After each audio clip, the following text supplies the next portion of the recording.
जब चांद आकाश के मखमली आंचल में अपनी चांदनी बिछा चुका है और तारे टिमटिमाते हुए जैसे रात से बातें कर रहे हैं, जब दिन की थकान पलकों पर उतर आई है और दिल बस एक सुकून भरी कहानी सुनना चाहता है, तो आइए। नमस्कार मेरे प्यारे दोस्तों, आप सबका बहुत बहुत स्वागत है एक नई और दिल छू लेने वाली कहानी में। अगर आपको भी वो पुरानी यादें ताज़ा हो जाती हैं जब दादी नानी चारपाई पर बिठाकर कहानियां सुनाया करती थीं, तो इस कहानी को सुनने के लिए बिल्कुल वैसे ही बैठ जाओ। ये कहानी है एक छोटे से गांव की। ये कहानी है चूल्हे की धुआंधार सुबहों की, चौपाल की गूंजती शामों की और घूंघट में छुपी एक बहू की चुप्पी की। नाम है इस कहानी का घूंघट और गूंज। एक तरफ है घूंघट, जो सिर्फ कपड़ा नहीं बल्कि एक दीवार है। एक दीवार जो औरत की आवाज को, उसके सपनों को, उसके दर्द को छुपा लेती है। और दूसरी तरफ है गूंज, वो आवाज जो चुप्पी तोड़कर निकलती है, जो चार दीवारी लांग जाती है, जो पूरे गांव में फैल जाती है। ये कहानी है एक ऐसी बहू की जिसने एक दिन अपना घूंघट हटाया और उसकी आवाज की गूंज ने पूरे गांव को हिला दिया। तो देर किस बात की, चलिए चलते हैं उस गांव की मिट्टी महकती गलियों में, उस चौपाल के पास जहां फैसले होते हैं, और उस आंगन में जहां एक नई सुबह का इंतजार है। अगर ये कहानी आपको पसंद आए तो इस चैनल को सब्सक्राइब करना मत भूलिएगा, क्योंकि ऐसी ही दिल छू लेने वाली कहानियां हम लाते रहेंगे आपके लिए। तो चलिए शुरू करते हैं। सुबह की पहली किरण अभी अभी आंगन के आम के पेड़ की टहनियों से होती हुई रसोई के दरवाजे तक पहुंची थी। मुर्गों ने अपनी बांग दे दी थी और गौरैया चहचहाने लगी थी। गांव की उस मिट्टी की सौंधी महक जो रात भर ओस से भीगी रहती है, अब धूप खिलने पर हल्की हल्की उठने लगी थी। गोमती ने आंखें खोली तो लगा जैसे अभी अभी कोई सपना टूटा हो। सपना भी कैसा, बाबुल का आंगन, वहीं की नीम की छांव और माँ का हाथ का बना हलवा। पर आंखें खुली तो सामने ये अनजानी सी रसोई, ये अनजाने से बर्तन और बगल में सोई सासू माँ। अभी पूरी तरह उजाला नहीं हुआ था, तारे अभी आसमान से पूरी तरह ओझल नहीं हुए थे कि गोमती धीरे से उठ बैठी। बगल में सरस्वती देवी करवट बदल रही थीं। गोमती ने देखा सास के पांव में हल्की सूजन है। कल शाम वो 4 बार कुएं तक गई थी पानी भरने। गोमती मन ही मन सोचने लगी, अम्मा बुढ़ी हैं, फिर भी इतना काम, मुझे जल्दी उठना चाहिए। उसने बिना आवाज किए अपनी चुन्नी संभाली, घूंघट का कपड़ा ठीक किया, सर पर से आंचल नीचे खिसक आया था, उसे फिर से संभाला। नई नवेली दुल्हन थी, अभी उसे घूंघट करते हुए महीना भी नहीं बीता था। हर बार लगता जैसे सर पर कोई बोझ रख दिया हो, पर यह बोझ भी अजीब था, बिना इसके तो वो औरत ही नहीं लगती। बाहर बरामदे में बैठे उल्लू ने आवाज दी। गोमती चौंकी, फिर उसे हंसी आ गई। अपने घर में भी उल्लू बोलता था, पर वहां माँ कहती थी, बेटी उल्लू का बोलना अच्छा होता है, घर में सुख आता है। यहां पता नहीं क्या कहेंगी लोग। वो अभी तक समझ नहीं पाई थी कि इस घर में क्या अच्छा माना जाता है और क्या बुरा। वो धीरे से उठी, पांव जमीन पर रखते ही ठंडक का एहसास हुआ। मिट्टी के फर्श पर सुबह की ठंडक अभी बाकी थी। उसने बिना चप्पल पहने ही रसोई की ओर बढ़ना चाहा, तभी पीछे से आवाज आई, बहू जा रही हो? गोमती ठिठक गई। उसने पलट कर देखा, सरस्वती देवी की आंखें बंद थीं, पर वो जाग रही थीं। हाँ अम्मा, रसोई में। चूल्हा जलाना है ना, पर ध्यान रही लकड़ियां अभी नम है। कल रात हल्की फुहार थी, बर्तन में रखी माचिस जल्दी नहीं जलेगी, पहले भूसे की सूखी पत्तियां रख लेना। गोमती चुपचाप सुनती रही। उसे कहना तो बहुत कुछ था। अम्मा मैं जानती हूँ, मेरे बाबुल के यहाँ भी मैं ही चूल्हा जलाती थी, पर कहा कुछ नहीं, बस सिर हिलाया। और सिर हिलाने का एहसास भी घूंघट के पीछे से कौन देख पाता। वो रसोई में दाखिल हुई। अंधेरा था। उसने टटोल कर दिया सलाई ढूंढी, पर माचिस नहीं थी। उसे याद आया, कल रात सास ने चूल्हा बुझाते वक्त माचिस चौके के ताखे पर रखी थी। वहां से उठाई, फिर चूल्हे के पास बैठ गई। चूल्हे के सामने बैठते ही उसे अपने घर की याद आ गई। वहां भी ऐसा ही चूल्हा था। माँ रोज कहती, बेटी तू ही चूल्हा जलाया कर, मेरी कमर दुखती है, और वो खुशी खुशी जलाती। पर वहां वो बेटी थी, यहाँ बहू है। फर्क बस इतना कि वहां आवाज निकाल सकती थी, हंस सकती थी, गा सकती थी। यहाँ सब कुछ घूंघट के पीछे छुप गया। उसने माचिस जलाई। पहली कोशिश में नहीं जली, दूसरी में भी नहीं, तीसरी में एक छोटी सी लौ लपकी, पर लकड़ी नम थी। उसने आग पकड़ने से मना कर दिया। गोमती की आंखों से एक बूंद आंसू गिरा। उसे गुस्सा आ रहा था अपने आप पर, इतना छोटा सा काम भी नहीं कर पा रही। तभी पीछे से आवाज आई, बहू जोर से फूंक मारो, हवा से आग जलेगी। सरस्वती देवी वहीं दरवाजे पर खड़ी थीं, हाथ में लोटा लिए। उनकी आंखों में नाराजगी नहीं थी, बल्कि वो अपनेपन का एहसास था जो एक माँ अपनी बेटी को देखकर करती है। गोमती ने जोर से फूंका, धुआं निकला। आंखों में धुआं घुस गया पर आग नहीं जली। उसे खांसी आ गई। घूंघट में खांसना और मुश्किल था। वो घुटने लगी। सरस्वती देवी अंदर आईं। उन्होंने गोमती के पास बैठते हुए कहा, हटो बेटी, मैं कर देती हूँ। गोमती हट गई। सरस्वती देवी ने चूल्हे के नीचे से राख हटाई। फिर उन्होंने कुछ सूखी पत्तियां और तिनके रखे। माचिस जलाई। पत्तियां सुलगने लगी। फिर उन्होंने हल्के हल्के फूंका। धीरे धीरे लकड़ियों ने आग पकड़ ली। देखा बेटी, चूल्हा भी जिद्दी होता है। इसे सीधे मत जलाना, पहले उसकी मर्जी समझो। जैसे लकड़ी नम हो तो पहले सूखी पत्ती से उसका मन रिझाओ, फिर वो खुद जलने लगेगी। गोमती चुपचाप देखती रही। सास की बातों में गहराई थी, जैसे वो सिर्फ चूल्हा जलाना नहीं सिखा रही थी, बल्कि कुछ और भी। सरस्वती देवी उठ खड़ी हुई, बोली, अब मैं बाहर चक्की चलाऊंगी। आटा खत्म हो गया है, तू चाय बना ले। रतन को खेत से लौटते ही चाय चाहिए। रतन का नाम सुनते ही गोमती का दिल तेजी से धड़का। उसने सिर झुका लिया। घूंघट के पीछे उसके गाल गुलाबी हो गए। बाहर आंगन में सरस्वती देवी ने चक्की पर आटा पीसना शुरू किया। चक्की की गोल गोल घूमती आवाज सुबह की पहली धुन की तरह थी। चर चर चर चर। गौरैया उनके पास तक आ बैठी। कबूतर छत पर गुटरगू कर रहे थे। आम के पेड़ पर एक कोयल बैठी कूक रही थी। गांव की सुबह ऐसे ही होती है, धीरे धीरे, मस्ती से, जैसे उसे कोई जल्दी ना हो। गोमती रसोई में चाय बना रही थी। चूल्हे पर पानी चढ़ गया था। उसने पत्ती डाली, चीनी डाली, दूध भी डाल दिया। फिर उसने सोचा, रतन को कितनी चीनी पसंद है। उसने देखा नहीं था, कभी पूछा नहीं था। शादी के बाद से उसने रतन से बातें तो दूर, ठीक से सामने देखा भी नहीं था। बस रात में जब सब सो जाते थे तब वो उसके पास आता था। पर सुबह होते ही फिर घूंघट। उसे याद आया, शादी वाली रात रतन ने उससे कहा था, तुम डरो मत, मैं हूं ना। पर वो कैसे न डरती। एक नया घर, नए लोग, नई रीतें, सब कुछ अनजाना, जैसे कोई अंधेरे कुएं में उतर रही हो। चाय उबलने लगी। उसने उतार ली। फिर सोचा, अब पूछेगी किससे। पर तभी उसे एहसास हुआ, सास ने कहा था रतन को खेत से लौटते ही चाय चाहिए। मतलब उसे पता है कि रतन कब लौटेगा। पर उसने पूछा नहीं। पूछती तो कैसे। रतन खेतों की ओर से आ रहा था, हल कंधे पर रखे। कमीज पर पसीने की बूंदें थीं। उसने आज सुबह से ही जुताई शुरू कर दी थी। गेहूं की बुआई का वक्त था। उसे जल्दी थी कि किसी तरह काम निपट जाए। पर आज उसकी जल्दी में कुछ और भी था। वो जानता था कि घर लौटेगा तो चाय मिलेगी, और चाय बनाएगी उसकी गोमती। उसे देखने की इच्छा हो रही थी। पर वो भी जानता था, घूंघट, वो उसे देख नहीं पाएगा। बस उसकी झलक, उसके हाथ, उसके पाँव, इन्हीं से उसे संतोष करना होगा। गांव के रास्ते में भोला राम मिल गया। अरे रतन भैया, कहाँ से आ रहे हो? खेत से? हाँ रे, आज सुबह से जुताई कर रहा हूँ। अरे, नई नवेली दुल्हन घर में है, फिर भी सुबह सुबह खेत? भोला राम ने मजाक किया। रतन मुस्कुराया, कुछ नहीं बोला। भोला राम फिर बोला, भाभी कैसी हैं? दिखी नहीं अब तक। फूलवती काकी कह रही थीं कि बड़ी शरीफ हैं, घूंघट में ही रहती हैं। रतन के चेहरे की मुस्कान गायब हो गई। उसे बात अच्छी नहीं लगी। वो बोला, अपना काम देख भोला, और हाँ, फूलवती काकी का मुंह बंद करवा दो। भोला राम हंसते हुए आगे बढ़ गया। रतन ने कदम बढ़ाए। उसके मन में एक सवाल कुलबुला रहा था। क्या गोमती हमेशा इसी तरह घूंघट में रहेगी? क्या वो उससे कभी बातें करेगी, हंसेगी? क्या वो उसकी आंखों में आंखें डालकर देख पाएगी? गोमती रसोई में चाय के प्याले सजा रही थी। 2 प्याले, एक रतन के लिए, एक सास के लिए। वो सोच रही थी, तीसरा प्याला क्यों नहीं रखा, ससुर के लिए। पर ससुर चौपाल पर ही चाय पीते हैं, पूरे गांव के बुजुर्गों के साथ। उन्हें बहू की चाय की क्या जरूरत। बाहर चक्की की आवाज बंद हुई।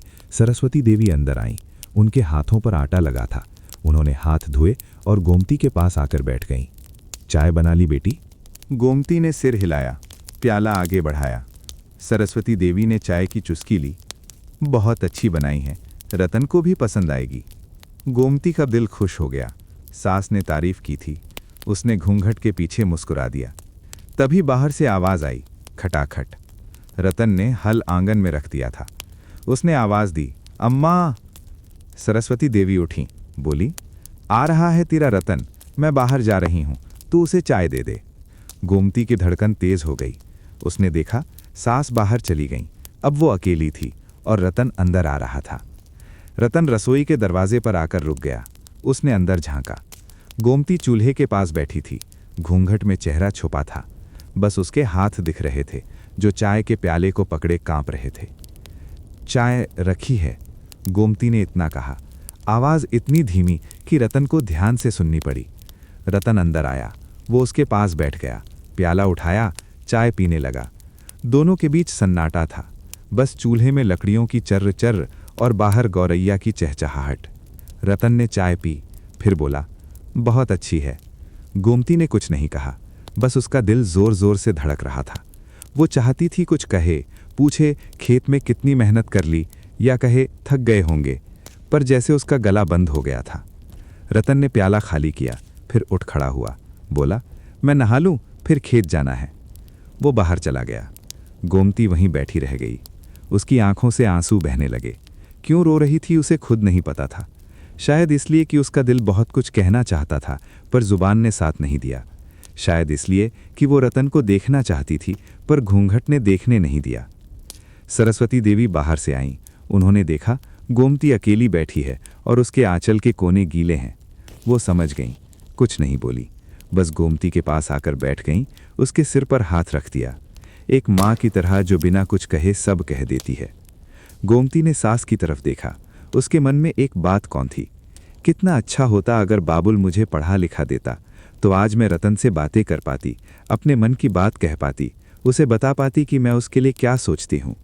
पर वो अनपढ़ थी, न लिख सकती थी न पढ़ सकती थी। बस इतना जानती थी कि चूल्हा जलाना है, चाय बनानी है, घूंघट रखना है। उसकी दुनिया इन्हीं चीज़ों में सिमट कर रह गई थी।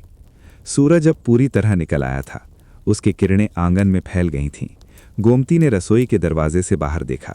सरस्वती देवी चक्की से निकला आटा छान रही थीं। रतन कुएं पर नहा रहा था। गौरैया अब भी चहचहा रही थी। उसने चूल्हे की तरफ देखा। आग अब अच्छी तरह जल रही थी। लकड़ियां तप तप कर जल रही थीं। उसने मन ही मन सोचा, ये चूल्हा भी समझ गया कि मुझे रहना है, पर ये घूंघट कब समझेगा, और ये चौखट जहां बैठी हूं कब मुझे पूरे घर में घूमने देगी। वो नहीं जानती थी कि उसकी ये चुप्पी, ये आंसू, ये अधूरी बातें, ये सब एक दिन इतनी जोर से गूंजेंगी कि पूरा गांव सुनने को मजबूर हो जाएगा। पर आज तो बस यही था, एक नई बहू, एक नया घर, एक अनबोली चाहत और एक चूल्हा जो धीरे धीरे जल रहा था। ठीक दोपहर को जब गिरधारी लाल चौपाल से लौटे तो सरस्वती देवी ने उन्हें खाना परोसा। गोमती एक कोने में खड़ी पंखा झल रही थी। गिरधारी लाल ने खाना खाते हुए कहा, बहू के हाथ का खाना अच्छा बना है। सरस्वती देवी मुस्कुराईं। गोमती ने सुना तो उसकी आंखों में चमक आ गई। उसने मन ही मन सोचा, चूल्हा तो जल गया, अब चौखट पार करने में भी कोई दिन लगेंगे। पर उसे क्या पता था कि वो दिन बहुत दूर नहीं था, और जब वो दिन आएगा तो यही चूल्हा, यही चौखट, यही घूंघट, सब कुछ बदल जाएगा। दोपहर का वक्त था। गांव के बीचों बीच बरगद के पेड़ के नीचे चौपाल लगी हुई थी। ये चौपाल कोई साधारण जगह नहीं थी। ये गांव की जान थी, मान थी और न्याय की आखिरी मंजिल। यहाँ जो कहा जाता वही अंतिम सच माना जाता। और इस चौपाल के सबसे ऊंचे पाट पर बैठने वाले थे गिरधारी लाल। सुबह से ही गांव में हलचल थी। फूलवती काकी ने हर घर में जाकर खबर पहुंचा दी थी, आज चौपाल लगेगी। राम सेवक चौधरी और भोला राम के बीच खेत की मेड़ का झगड़ा है। गिरधारी काका फैसला सुनाएंगे। गोमती ने ये बात सुनी तो उसके मन में कौतूहल हुआ। उसने अपने बाबुल के गांव में भी चौपाल देखी थी, पर वहां औरतों का जाना मना था। वो सोचने लगी, कैसा होगा ये चौपाल, कैसे बैठते होंगे सब, और मेरे ससुर जी जो घर में इतने सीधे साधे रहते हैं वहां कैसे होते होंगे। पर उसने कुछ पूछा नहीं, बस रसोई में बैठी दाल चढ़ाती रही। बाहर सरस्वती देवी बर्तन मांज रही थी। उन्होंने अंदर से आवाज दी, बहू आज चौपाल है, ससुर जी देर से आएंगे, खाना थोड़ा देर से बनाना। गोमती ने सिर हिलाया। उसके मन में एक ख्याल आया, रतन भी तो चौपाल जाएंगे। उसने सोचा, कितना अच्छा होता अगर वो भी देख पाती, रतन को, उसके ससुर को, उस चौपाल को। पर औरत थी, उसका काम था घर की चार दीवारी में रहना। चौपाल पर भीड़ जुटनी शुरू हो गई थी। बरगद की घनी छांव में खाटें बिछी थीं। बड़े बुजुर्ग आकर खाटों पर बैठ रहे थे। जवान लोग जमीन पर चटाई बिछाकर बैठे। बच्चे आसपास खेल रहे थे। कुत्ते भी बैठे हुए थे, जैसे उन्हें भी पता हो कि आज कुछ जरूरी होने वाला है। गिरधारी लाल आखिर में आए। वो जब भी चौपाल पर आते हैं सबकी नजरें उन्हीं पर टिक जाती हैं। सफ़ेद धोती, सफ़ेद कुर्ता, सिर पर सफ़ेद पगड़ी, हाथ में एक छड़ी। पर उस छड़ी का सहारा उन्हें नहीं चाहिए था, वो तो बस इज्जत की निशानी थी। उनके आते ही सब खड़े हो गए। बैठो बैठो, सब बैठो। गिरधारी लाल ने हाथ से इशारा किया। वो सबसे ऊंची खाट पर जा बैठे। उनके बगल में गांव के दूसरे बुजुर्ग देवी दीन, चुन्नी लाल, राम प्रसाद बैठे। सामने दो पक्ष थे, एक तरफ राम सेवक चौधरी, दूसरी तरफ भोला राम। राम सेवक चौधरी गांव के सबसे बड़े जमींदार थे। उनके पास 100 बीघा जमीन थी। उनकी बात में जमीन की गहराई थी, पर दिल में अक्सर अहंकार का भूसा भरा रहता था। वो सीना ताने खड़े थे। दूसरी तरफ भोला राम था। ये वही भोला राम था, रतन का दोस्त, गरीब किसान का बेटा। जमीन बस 5 बीघा, पर दिल इतना बड़ा कि पूरे गांव का प्यार बटोर लेता था। आज वो थोड़ा घबराया हुआ था। उसने गिरधारी लाल की तरफ देखा, जैसे कह रहा हो, काका आप ही मेरे सहारा हो। गिरधारी लाल ने दोनों को देखा, फिर बोले, बोलो चौधरी, क्या विवाद है? राम सेवक चौधरी ने अपनी गर्दन अकड़ाते हुए कहना शुरू किया, गिरधारी भाई, बात यूं है, भोला राम की जमीन मेरे खेत के बगल में है। बरसों से हमारे खेत की मेड़ उधर की तरफ से जाती थी, पर इसने इस साल मेड़ ही उखाड़ दी और अपनी तरफ खिसका ली। मेरी जमीन में घुसपैठ की है। ये चोरी है, साफ चोरी। भोला राम के चेहरे का रंग उड़ गया। वो फट पड़ा, चौधरी झूठ मत बोलो, वो मेड़ हमेशा से उधर थी। तुमने अपना हल थोड़ा सा मोड़ा और मेरी जमीन में घुस गए। अब उल्टे मुझ पर इल्जाम लगा रहे हो। चुप कर, तेरी जुर्रत कैसे हुई मुझसे ऐसे बात करने की? राम सेवक चिल्लाए। चुप दोनों, गिरधारी लाल की आवाज गरजी। बस इतना कहा था कि पूरी चौपाल पर सन्नाटा छा गया। पत्ते भी हिलना बंद हो गए, कुत्ते ने भी आवाज करना बंद कर दिया। गिरधारी लाल ने धीरे से पर इतनी गहरी आवाज में कहा कि सबके दिल में उतर गई। ये चौपाल है चौधरी, यहां जमीन नहीं, सच बोलता है, और सच के सामने बड़े से बड़ा जमींदार भी छोटा हो जाता है, समझे? राम सेवक चौधरी का सीना ढह गया। वो चुप हो गए। रतन भीड़ में खड़ा था। उसने ये सब देखा। उसके सीने में गर्व की लहर दौड़ गई। ये उसके बाप थे, जिनके सामने बड़े से बड़ा आदमी भी झुक जाता था। उसे याद आया, बचपन में जब वो छोटा था तो उसने पूछा था, बाबूजी, लोग आपकी इतनी इज्जत क्यों करते हैं? गिरधारी लाल ने तब कहा था, बेटा, इज्जत जमीन से नहीं, जमीर से मिलती है। जब तू सबका भला सोचेगा तो सब तेरा भला सोचेंगे। आज वो बात सच होते देख रहा था। उसकी आंखें नम हो गईं।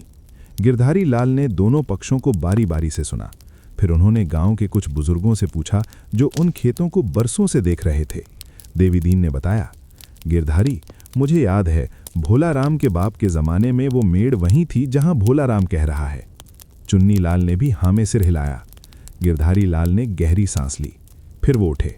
सबकी नजरें उन पर टिक गईं। चौपाल में इतनी खामोशी थी कि दूर खेतों में चल रहे हल की आवाज तक साफ सुनाई दे रही थी। उन्होंने अपनी छड़ी जमीन पर पटकी और बोले, चौपाल का फैसला सुनो। आज के बाद ये मेड़ वहीं रहेगी जहां बरसों से थी। चौधरी, तुमने अपनी जमीन की हद से आगे हल चलाया है। ये गलत है। जितनी जमीन तुमने भोला राम की ली है वो वापस दो, और हाँ, 5 बोरी अनाज भी दो उसे, इस साल के नुकसान का मुआवजा। राम सेवक चौधरी के चेहरे पर गुस्सा था। उनके होंठ कांप रहे थे। वो कुछ कहना चाहते थे, पर गिरधारी लाल की आंखों के सामने उनकी एक न चली। गिरधारी लाल ने आगे कहा, चौधरी, मैं जानता हूं तुम बड़े जमींदार हो, पर जमींदारी का मतलब ये नहीं कि गरीब की जमीन दबा लो। ये गांव सबका है, यहाँ सबको बराबर हक है। मेरा फैसला मानो या ना मानो तुम्हारी मर्जी, पर याद रखो, सच के सामने झुकना हर बड़े आदमी का फर्ज है। राम सेवक चौधरी ने गर्दन झुका ली। उन्होंने धीरे से कहा, मैं मानता हूं गिरधारी भाई। चौपाल में खलबली मच गई। सब आपस में बातें करने लगे। कोई कह रहा था, गिरधारी काका ने सच कहा। कोई कह रहा था, चौधरी की आज हार हुई। भोला राम की आंखों में खुशी के आंसू थे। वो दौड़कर गिरधारी लाल के पास गया और उनके पैर छू लिए। काका, आपने मेरी इज्जत बचा ली। मैं आपका कर्ज कभी नहीं चुका सकता। गिरधारी लाल ने उसे उठाया और गले लगा लिया। बेटा, सच तेरा था, मैं तो बस बोल दिया। जा, अब जाकर खेती कर, मेहनत कर। रतन ने ये देखा। उसकी आंखों से आंसू बह रहे थे। उसे लगा आज उसने असली इंसानियत देखी। उसने सोचा, काश मैं भी अपने बाबूजी जैसा बन पाऊं। चौपाल खत्म हुई तो लोग धीरे धीरे उठने लगे। गिरधारी लाल अपनी खाट से उठे ही थे कि पीछे से एक आवाज आई, हमरे गिरधारी काका के बोल की तो गूंज ही अलग है, पूरे गांव में फैल जाती है। ये फूलवती काकी थीं। वो चौपाल के किनारे खड़ी थीं, हाथ में चारे की टोकरी लिए। उनकी बात सुनकर कुछ और औरतें जो पास में खड़ी थीं हंस दीं। फिर फूलवती काकी ने धीरे से, जैसे कोई राज की बात कह रही हों, कहा, लेकिन घर में नई बहू के बोल की कब गूंज सुनेंगे, वो तो घूंघट में ही सिमट के रह गई है। बात सुनकर औरतें खिलखिला उठीं, पर उसी भीड़ में खड़ी एक औरत ने ये सुना, सरस्वती देवी। वो गिरधारी लाल के आने का इंतजार कर रही थीं। उन्होंने फूलवती काकी की बात सुन ली। सरस्वती देवी ने कुछ नहीं कहा, पर उनके चेहरे पर एक हल्की सी लकीर उभर आई। वो चुपचाप वहां से हट गईं। रतन भी वहीं खड़ा था। उसने फूलवती काकी की बात सुनी। उसे बुरा लगा। वो चाहता था कुछ कहे, पर उसने सोचा फूलवती काकी हैं, बुजुर्ग हैं, उनसे क्या कहना। पर उनकी बात उसके दिल में चुभ गई। वो सोचने लगा, गोमती, क्या वो कभी बोलेगी? क्या उसकी आवाज़ भी कभी इस गांव में गूंजेगी, या वो हमेशा इसी तरह घूंघट में दबी रहेगी? उसने देखा गिरधारी लाल धीरे धीरे घर की तरफ बढ़ रहे थे। सरस्वती देवी उनके पीछे पीछे चल रही थी। रतन ने सोचा, चलो अब घर चलते हैं। घर पहुंचे तो गोमती रसोई में थी। उसने सुना था कि चौपाल लगी थी, पर उसे पता नहीं था कि क्या हुआ। उसने देखा रतन आ रहा है। उसकी आंखों में कुछ अलग सा था, गर्व, खुशी और थोड़ी उदासी भी। रतन ने गोमती को देखा। घूंघट के पीछे वो चुपचाप बैठी थी। उसने कहना चाहा, गोमती, आज मैंने बाबूजी को देखा, उनकी आवाज़ पूरे गांव में गूंजी। काश तू भी देख पाती, पर कह नहीं पाया, बस चुपचाप वहीं बैठ गया। गोमती ने पूछा, चौपाल कैसी रही? रतन चौंका। गोमती ने पूछा था। उसने पहली बार अपनी मर्जी से कुछ पूछा था। उसका दिल खुशी से भर गया। बहुत अच्छी रही, बाबूजी ने सच का साथ दिया, सबने उनकी तारीफ की। गोमती ने सिर हिलाया। उसे अपने ससुर पर गर्व हुआ, पर साथ ही उसके मन में एक सवाल आया, और औरतें, क्या उनकी भी कोई चौपाल होती है जहां वो अपनी बात कह सके? उसने ये सवाल रतन से नहीं पूछा, वो तो बस मन ही मन रख लिया, पर यह सवाल अब उसके मन में घर कर गया था। रात हुई। खाना खाकर सब सो गए। गिरधारी लाल बरामदे में चारपाई पर लेटे थे। सरस्वती देवी पास में बैठी पंखा झल रही थी। सरस्वती देवी ने धीरे से कहा, आज फूलवती काकी कह रही थी, गिरधारी काका की गूंज तो पूरे गांव में फैलती है, पर घर की नई बहू की गूंज कब सुनेंगे? गिरधारी लाल चौंके। वो चुप है। फिर बोले, औरतों की गूंज, वो तो घर की चार दीवारी में ही रहती है, चौपाल उनके लिए नहीं है। सरस्वती देवी कुछ नहीं बोली, पर उनकी आंखें कुछ कह रही थी। पर अगर वो चार दीवारी भी उनके लिए जेल बन जाए तो? उधर रतन और गोमती के कमरे में सन्नाटा था। दोनों करवटें बदल रहे थे। रतन सोच रहा था फूलवती काकी की बात, गोमती सोच रही थी चौपाल की बात। दोनों के मन में एक ही सवाल था, क्या औरत की आवाज़ की भी कोई गूंज होती है? गोमती ने धीरे से आंखें बंद की। उसे लगा जैसे कोई उसके कान में कह रहा हो, तेरी भी आवाज़ एक दिन गूंजेगी बेटी, बस थोड़ा सब्र रख। वो नहीं जानती थी कि ये सब्र उसे कितना बड़ा मोड़ लाएगा, और वो दिन अब दूर नहीं था। सुबह की पहली धूप अब तक आंगन के आम के पेड़ की टहनियों से होती हुई रसोई के दरवाजे तक पहुंच चुकी थी। मुर्गों ने अपनी बांग दे दी थी।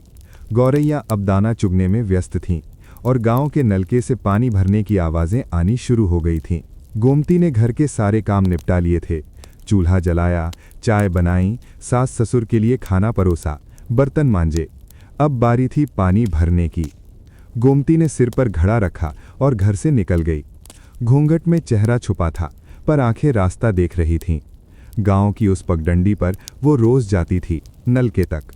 ये उसके दिन का वो एकमात्र वक्त था जब वो घर की चाहर दीवारी से बाहर निकलती थी। हालांकि बाहर भी वो उतनी ही सिमटी रहती थी जितनी घर में।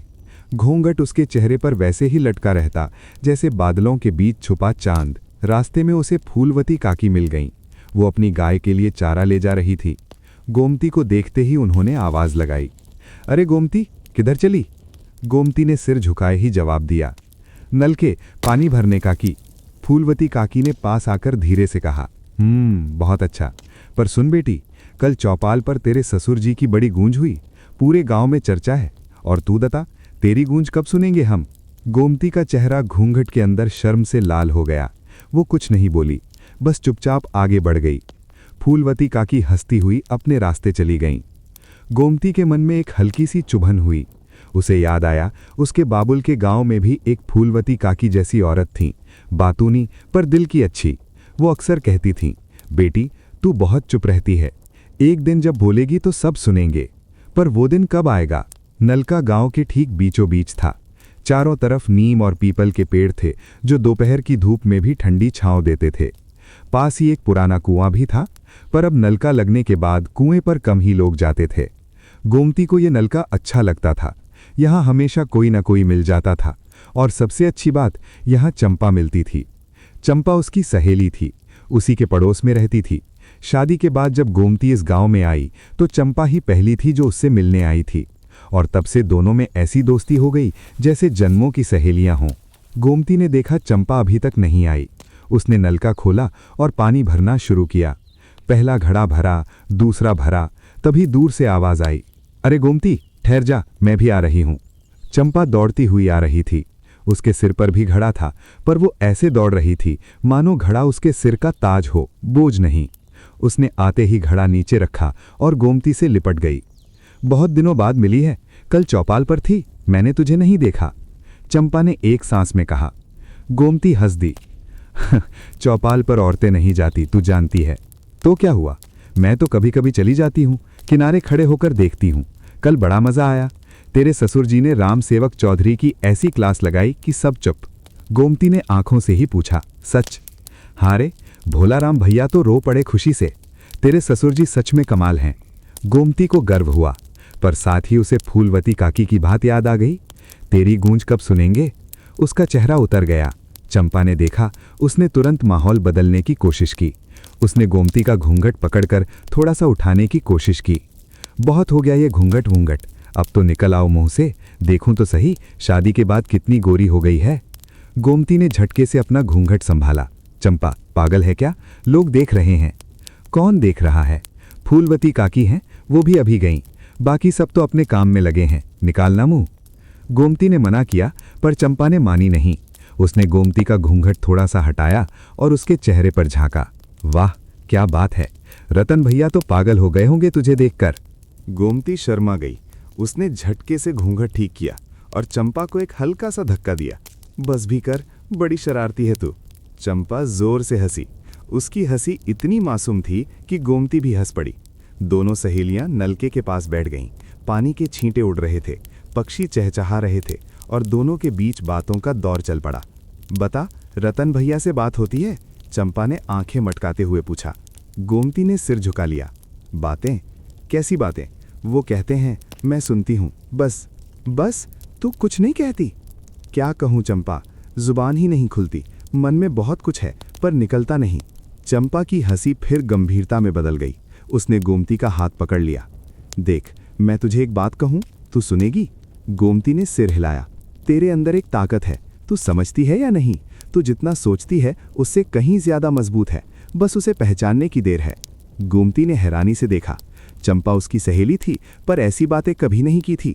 कैसी ताकत गोमती? गोमती ने पूछा। देख, कल चौपाल पर मैंने तेरे ससुर जी को देखा। उनकी आवाज में ऐसा दम था कि सब चुप हो गए। पर मैं सोच रही थी, यही आवाज अगर किसी औरत में होती तो क्या लोग सुनते? क्या कभी किसी औरत की आवाज ऐसे गूंजी है? गोमती चुप रही। तेरे पास मौका है गोमती, तू पढ़ी लिखी नहीं है, पर तेरे मन में बहुत समझ है। तू अपने रतन भैया से बातें कर, उन्हें बता कि तू क्या चाहती है, तुझे क्या अच्छा लगता है, क्या बुरा। गोमती ने धीरे से कहा। पर बात कहूंगी तो लोग क्या कहेंगे चंपा? चंपा ठहर गई। उसने गहरी सांस ली। लोग कहेंगे कि ये औरत बहुत बोलती है। लोग कहेंगे कि ये बहू हमारी परंपरा नहीं मानती। लोग कहेंगे, बहुत कुछ कहेंगे। पर सुन, जो लोग कहते हैं वो कभी तेरी जगह पर नहीं होंगे। तुझे ही तय करना है कि तू चुप रहकर सुनना चाहती है या कुछ कहकर बदलना चाहती है। गोमती की आंखों में आंसू आ गए। उसने चंपा का हाथ कसकर पकड़ लिया। तू सच में ऐसा सोचती है? मैं जानती हूं, तो उस दिन जब बोलेगी तो सब सुनेंगे। तेरी आवाज की गूंज पूरे गांव में फैलेगी। बस हिम्मत रख। तभी दूर से किसी के आने की आहट हुई। दोनों चौंकी। चंपा ने जल्दी से अपना घड़ा पानी से भरा और गोमती से बोली, चल अब उठ, बहुत देर हो गई। दोनों ने घड़े सिर पर रखे और घर की ओर चल दी। रास्ते भर चंपा चहकती रही। कभी कोई गाना गुनगुनाती, कभी किसी की नकल करती। गोमती सुनती रही, मुस्कुराती रही, पर उसके मन में चंपा की बातें घूम रही थीं। तेरे अंदर एक ताकत है, तू उस दिन जब बोलेगी तो सब सुनेंगे। चंपा ने आगे बढ़ते हुए कहा। अरे याद है तुझे, जब हम छोटे थे हमारे गांव में एक बुआ थी, बदकस बुआ। वो हर चौपाल पर जाती और बोलती। पहले लोग हंसते थे, फिर एक दिन उनकी बात मानने लगे। हाँ याद है, वो तो बहुत बहादुर थीं। वो बहादुर नहीं थी गोमती, वो मजबूर थीं। उनके पति उन्हें छोड़कर चले गए थे तो उन्हें खुद के लिए बोलना पड़ा। तुझे ऐसी मजबूरी का इंतजार नहीं करना चाहिए, अभी से बोलना सीख। गोमती ने उसकी तरफ देखा। उसकी आंखों में एक नई चमक थी। उसे लगा जैसे चंपा ने उसके अंदर की कोई खिड़की खोल दी हो। घर के पास पहुंचते पहुंचते दोनों अलग हो गईं। चंपा ने आखिरी बार कहा, याद रख, मैं हूं तेरे साथ, कभी भी जरूरत हो तो बुला लेना। गोमती ने मुस्कुराकर सिर हिलाया। वो अंदर चली गई। सरस्वती देवी आंगन में बैठी चारा तोड़ रही थी। उन्होंने गोमती को देखा। उनकी आंखें बहू को टटोल रही थी। कुछ अलग था आज उसमें, चाल में हल्कापन, आंखों में चमक। बहू, पानी मिल गया? हाँ अम्मा, चंपा भी थी वहां। सरस्वती देवी मुस्कुराईं। अच्छी है वो चंपा, उससे दोस्ती रख, सहेली के संग से बड़ा कोई सुख नहीं। गोमती ने घड़ा रखा और रसोई की तरफ बढ़ गईं, पर उसके मन में आज एक नई ऊर्जा थी। वो सोच रही थी, शायद सच में मुझे बोलना चाहिए, रतन से बात करनी चाहिए, उन्हें बताना चाहिए कि मैं भी कुछ सोचती हूँ, कुछ महसूस करती हूँ। दोपहर का खाना बनाते वक्त वो सोचती रहीं। दाल में नमक कितना डाला उसे याद नहीं रहा। रोटियां बेलते वक्त उसका मन कहीं और था। सरस्वती देवी ने देखा पर कुछ नहीं कहा। वो समझ गई थी कि बहू के मन में कुछ चल रहा है। शाम को जब रतन खेत से लौटा तो गोमती रसोई में बैठी थी। रतन ने आवाज़ लगाई, चाय मिलेगी? गोमती उठी, चाय बनाई, पर आज उसके हाथों में एक नई सेहरन थी।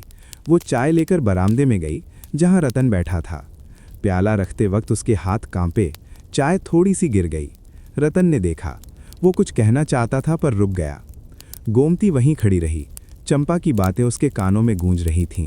बोल, अपनी बात कह। उसने हिम्मत की, धीमी आवाज में बोली, खेत कैसे रहे आज? रतन चौंका। उसने ऊपर देखा। गोमती ने उससे पूछा था, अपनी मर्जी से। अच्छे रहे, बस अब बुआई की तैयारी है। गोमती ने और हिम्मत की, तुम थक गए होगे। रतन के चेहरे पर मुस्कान आ गई। थोड़ा बहुत, पर तू चाय दे देगी तो थकान उतर जाएगी। दोनों के बीच एक हल्की सी गर्माहट फैल गई। वो कुछ और कहते तभी बाहर से आवाज आई, फूलवती काकी की। रतन बेटा, अंदर है? गोमती झटके से रसोई में चली गई। घूंघट फिर से ठीक किया। रतन उठ खड़ा हुआ। फूलवती काकी अंदर आईं। उनके हाथ में एक छोटी सी पोटली थी। लो, तुम्हारे लिए। आज सुबह गोमती से वादा किया था कि उसे सेंधा नमक दूंगी तो ले आई। गोमती ने रसोई से आवाज दी, धन्यवाद काकी। फूलवती काकी मुस्कुराईं और रतन से बोली, तेरी बहू बड़ी शरीफ है बेटा, पर शरीफी में कहीं चुप्पी ना बन जाए, ध्यान रखना। रतन ने सिर हिलाया। उसकी नज़र रसोई की तरफ थी।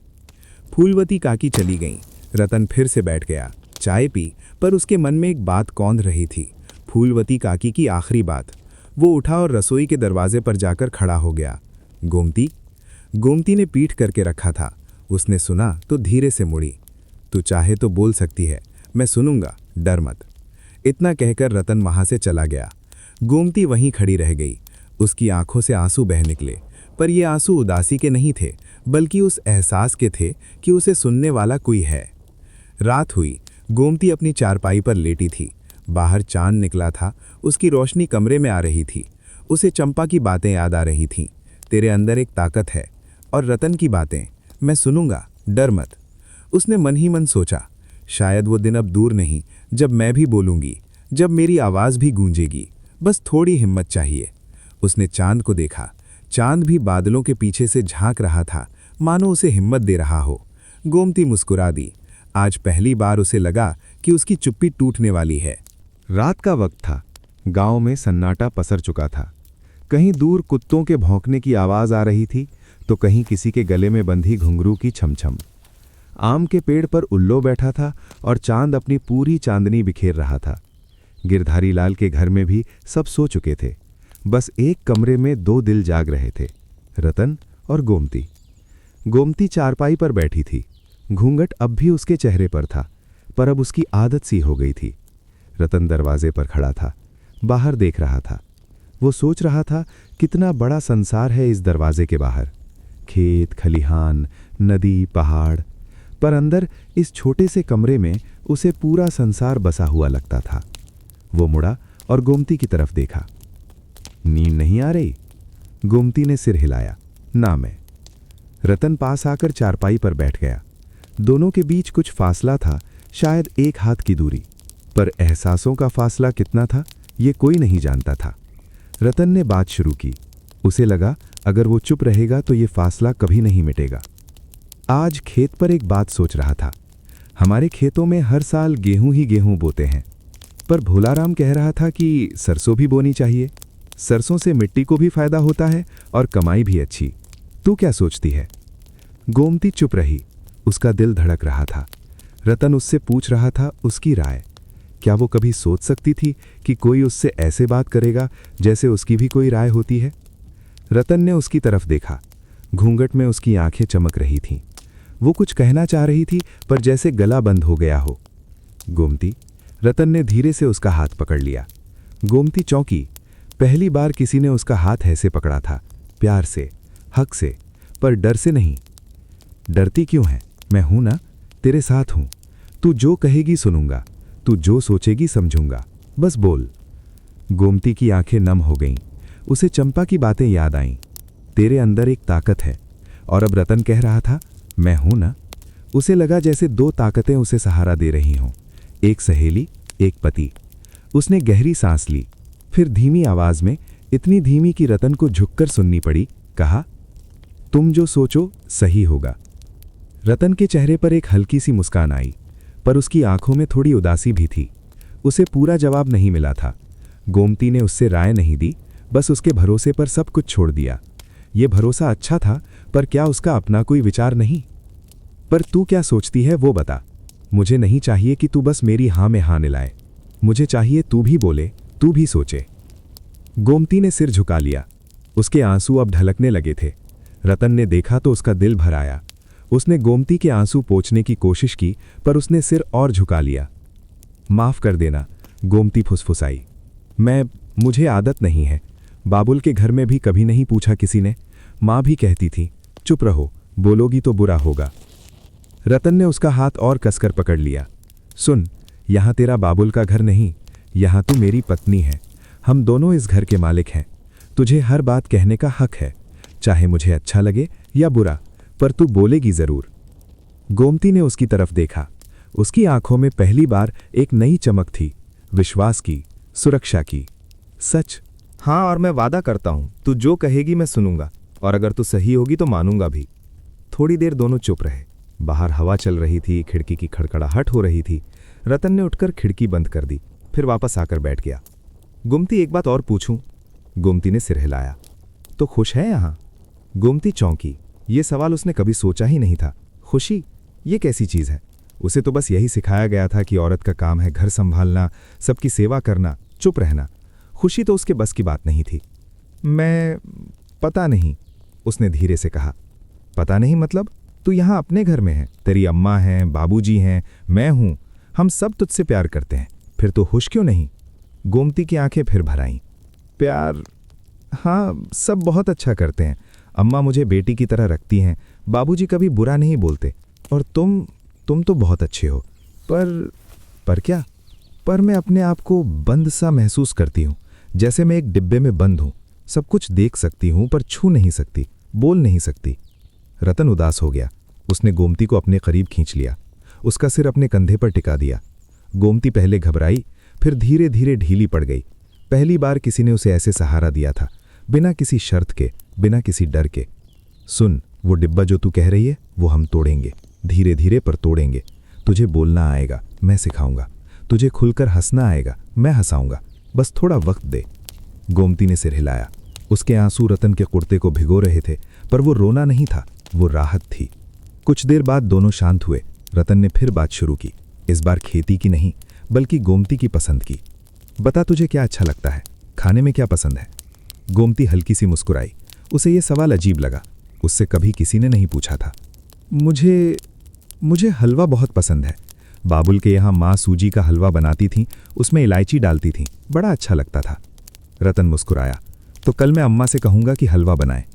नहीं, मैं बना दूंगी, पर अम्मा से कहना मत, वो सोचेंगी कि बहू को हलवा खाने की आदत है। तो क्या हुआ, बहू को हलवा खाने का हक है। तू बना, मैं खाऊंगा। गोमती खिलखिलाकर हंसती। ये पहली बार था जब वो इतनी खुलकर हंसी थी। रतन ने देखा तो उसका दिल बाग बाग हो गया। घूंघट के पीछे भी उसकी हंसी ऐसी लग रही थी जैसे घुंघरू बज रहे हों। और बता, और क्या पसंद है? कोई गाना, कोई कहानी? गोमती ने सोचा, गाना, मुझे वो गाना बहुत पसंद है, मैं तो लागी लगन की, माँ गुनगुनाती थी। रतन ने धीरे से वही गाना गुनगुनाना शुरू किया। उसकी आवाज़ मीठी थी। गोमती चकित थी। उसका पति गा सकता है? तुम गाते हो? थोड़ा बहुत, बचपन में गांव के मेले में गाया था। भोलाराम को याद है आज भी। वो चिढ़ाता है, अरे गाने वाले, आज कोई भजन सुना। गोमती हंसी।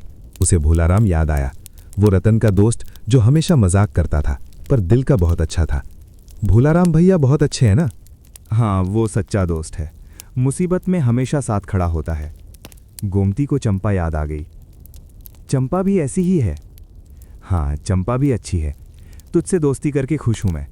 कम से कम तेरे पास कोई तो है जिससे तू बात कर सके। गोमती ने सिर हिलाया। हाँ, वो मुझे बहुत हिम्मत देती है। बातें करते करते देर हो गई। चांद अब सीधा सिर पर आ गया था। रतन ने देखा गोमती को झपकी आ रही है। उसने धीरे से उसे लेटने को कहा। गोमती चारपाई पर लेट गई। रतन ने उसके ऊपर चादर डाल दी। सो जा, कल फिर बात करेंगे। गोमती ने आंखें बंद कर लीं, पर सोने से पहले उसने धीरे से कहा, रतन, तुम बहुत अच्छे हो। रतन मुस्कुराया। उसने गोमती के माथे पर हाथ फेरा। और तू भी बहुत अच्छी है, बस अपने आप को पहचान ले।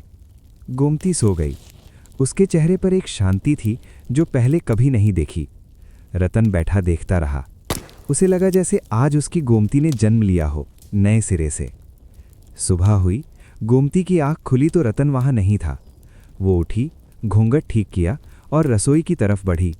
रास्ते में सरस्वती देवी मिल गई।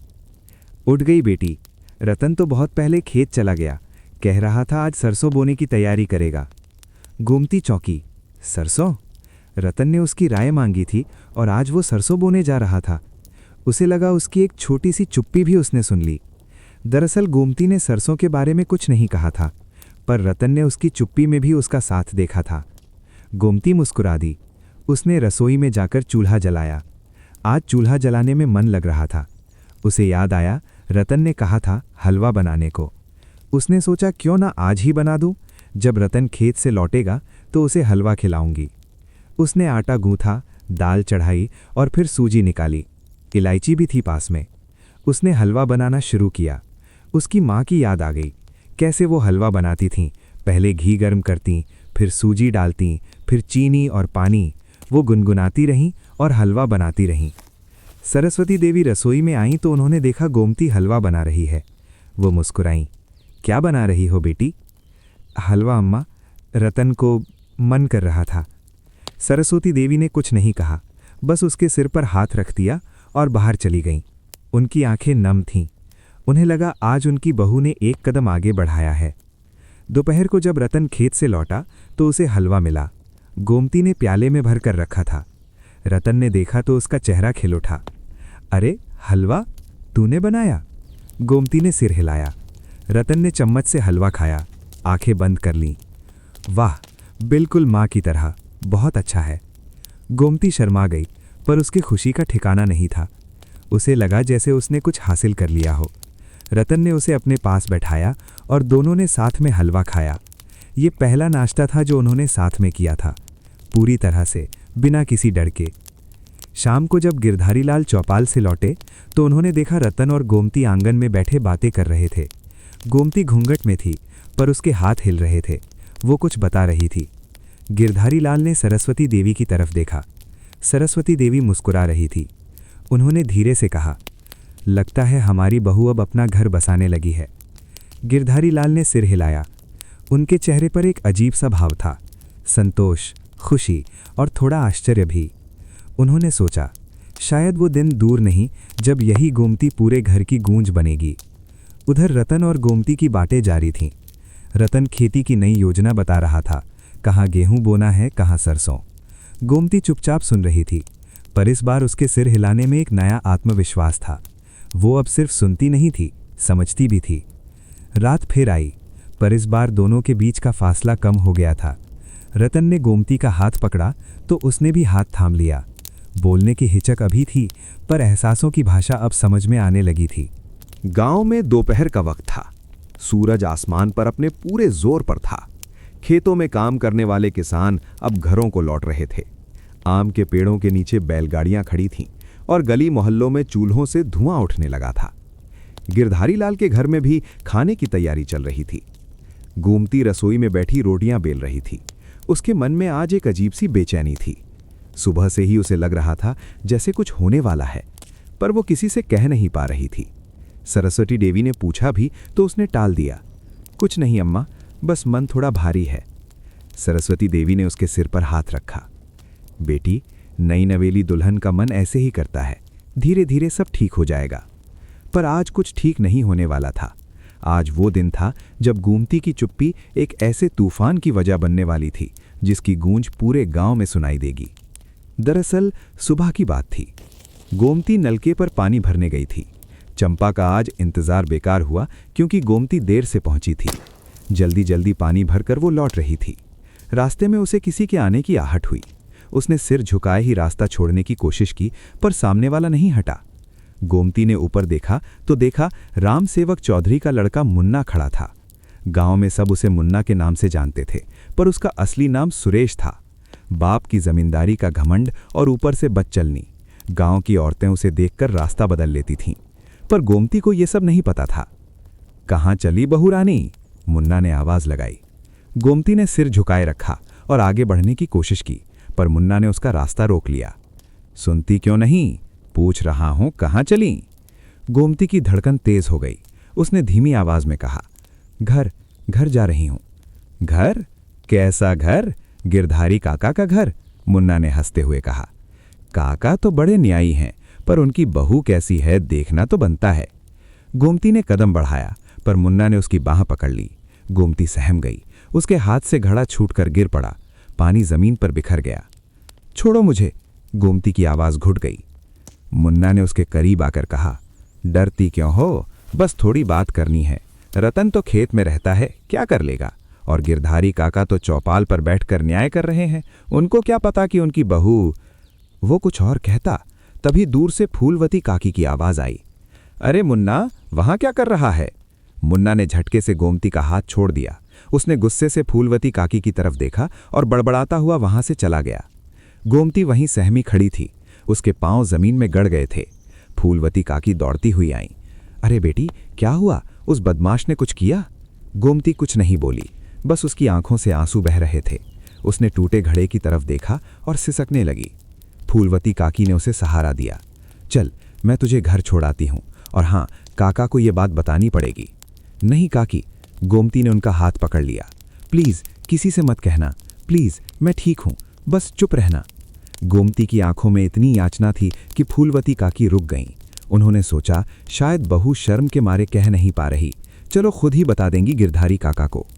पर फूलवती काकी की आदत थी, बात को जैसी की तैसी नहीं कहती थीं। उनकी जुबान पर हमेशा थोड़ा मसाला चढ़ा रहता था।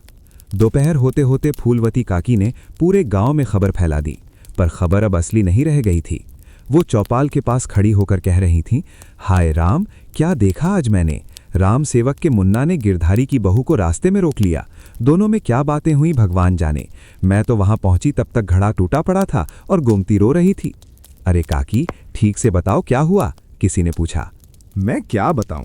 अब जो होता है घूंघट के पीछे क्या होता है कौन देखता है। पर इतना जरूर है कि आज गिरधारी काका की इज्जत पर बट्टा लगा है। बात आग की तरह फैल गई। कोई कह रहा था गोमती ने मुन्ना को बुलाया था, कोई कह रहा था दोनों में पहले से ताल्लुक है। जो सच था वो कहीं खो गया। झूठ के बादल छा गए। शाम को जब गिरधारी लाल चौपाल पर गए तो माहौल बदला हुआ था। लोग उन्हें देखकर कानाफूसी कर रहे थे। कोई सामने से बात नहीं कर रहा था। गिरधारी लाल ने देवी दीन से पूछा, क्या बात है, आज सब मुंह क्यों छुपा रहे हैं? देवी दीन ने संकोच में कहा, गिरधारी कुछ सुन रखा है पर सुनकर बुरा लगेगा। बोलो, क्या सुना है?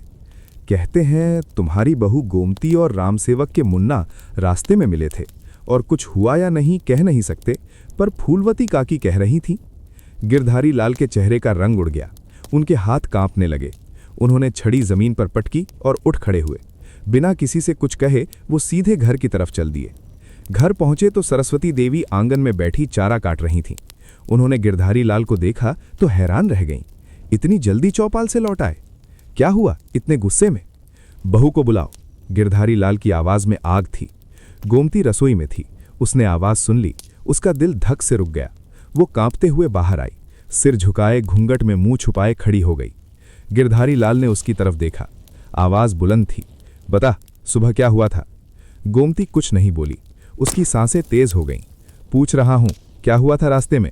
गोमती की आंखों से आंसू बहने लगे, पर वो कुछ बोल नहीं पा रही थी। डर ने उसका गला घोंट दिया था। सरस्वती देवी ने बीच में टोका, बहू को मत डराओ, पहले बताओ हुआ क्या है? हुआ ये है कि पूरे गांव में हमारी बहू की बदनामी हो रही है। कहते हैं राम सेवक के लड़के से इसके ताल्लुक हैं और ये चुप है। गिरधारी लाल चिल्लाए। गोमती को लगा जैसे जमीन खिसक रही है। वो वहीं गिर पड़ी। सरस्वती देवी ने उसे संभाला। बोल बेटी, क्या हुआ सच में? सरस्वती देवी की आवाज में प्यार था। गोमती ने फूट फूट कर रोते हुए इतना ही कहा, मैंने कुछ नहीं किया अम्मा, वो बदमाश है, उसने मुझे रोका था, मैं तो भागना चाहती थी, पर मैं क्या करती, मैं अकेली थी। गिरधारी लाल ने सुना तो उनका गुस्सा और भड़क उठा। अरे तू अकेली थी तो चिल्लाती क्यों नहीं थी? आवाज क्यों नहीं लगाई?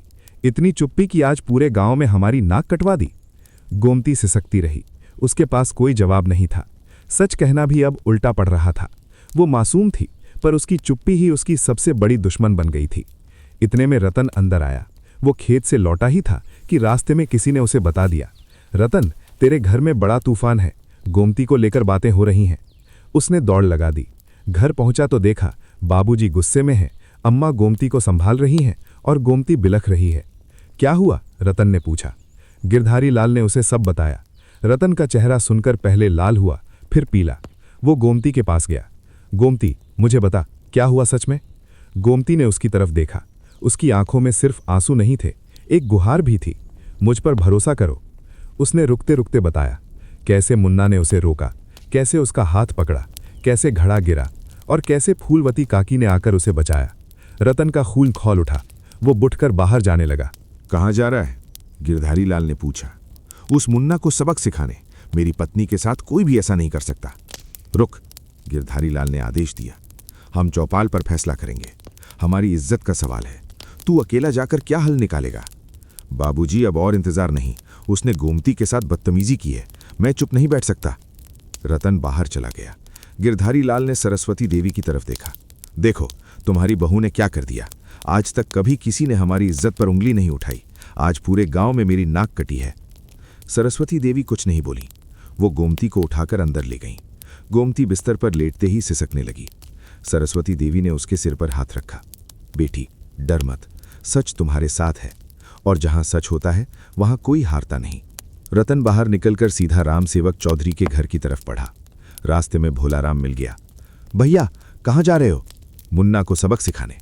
भोलाराम ने उसे रोका। रुको भैया, सुनो मेरी, तुम अगर अकेले गए तो मामला और बिगड़ जाएगा। ये वही करना चाहता है, उसे मौका मत दो। तो क्या करूं? चुप बैठूं? चौपाल बुलाओ, कल सुबह पंचायत करो, बाबूजी को साथ लो, हम सब हैं तुम्हारे साथ, न्याय मिलेगा। रतन को भोलाराम की बात समझ में आई। उसने गहरी सांस ली और वापस लौट पड़ा। पर अंदर ही अंदर वो जल रहा था। उसकी गोमती, जो कल तक धीरे धीरे खुल रही थी, आज फिर सहम गई थी। उसकी आंखों का डर देखकर उसका दिल टुकड़े टुकड़े हो रहा था। रात हुई। गांव में सन्नाटा था, पर हर घर में इसी बात की चर्चा थी। फूलवती काकी की बातें अब तक हर जुबान पर थीं। गिरधारी लाल घर में बैठे सोच रहे थे, कल क्या होगा। उनकी इज्जत का सवाल था। वो सख्त थे पर न्यायी थे। उनके मन में एक ही सवाल था, गोमती सच कह रही है या झूठ। पर उन्होंने गोमती से सीधे आंख मिलाकर नहीं पूछा था। उन्होंने बस सुनी सुनाई बातों पर गुस्सा किया था। सरस्वती देवी ने उनसे कहा, गिरधारी, एक बात कहूं? बोलो। तुमने सब कुछ सुन लिया, पर गोमती का मुंह से सुना? उससे पूछा, उसे बोलने का मौका दिया? गिरधारी लाल चुप रहे। हमारी बहू मासूम है, मुझे यकीन है। कल जब चौपाल बैठे तो उसे भी बोलने दो। सिर्फ दूसरों की सुनी सुनाई बातों पर भरोसा मत करो। गिरधारी लाल ने गहरी सांस ली। उनकी सोच में हलचल हुई। वो न्यायी थे और न्याय का मतलब था दोनों पक्ष सुनना। उधर रतन और गोमती के कमरे में अंधेरा था। गोमती चारपाई पर पड़ी रो रही थी। रतन उसके पास बैठा था। उसने उसका हाथ पकड़ा। गोमती, मुझे पता है तू बेकसूर है। कल मैं सबके सामने ये साबित करूंगा, डर मत। गोमती ने उसकी तरफ देखा। रतन, अब तो लोग मुझे बदनाम करेंगे, मैं कैसे जीऊंगी यहाँ? तू जिएगी मेरे साथ, और जो भी तुझे बदनाम करेगा उसका मुंह कल मैं खुद बंद करूंगा। गोमती ने रतन की बाह पकड़ ली। उसे लगा जैसे इस तूफान में उसका सहारा सिर्फ यही है। रात गहरी हो गई, चांद भी बादलों के पीछे छुप गया, जैसे उसे भी ये कलंक देखना अच्छा नहीं लग रहा था। गांव सो गया, पर कुछ घरों में आंखें जाग रही थीं। कल की सुबह एक नया इतिहास लिखने वाली थी, एक ऐसा इतिहास जहां सच और झूठ की लड़ाई होगी, जहां चुप्पी तोड़ी जाएगी और जहां एक औरत की आवाज़ पूरे गांव में गूंजेगी। रात भर गांव में चर्चा का बाजार गर्म रहा। फूलवती काकी ने एक बार आग लगाई तो फिर बुझने का नाम ही नहीं ली। सुबह होते होते बात नए रंग ले चुकी थी।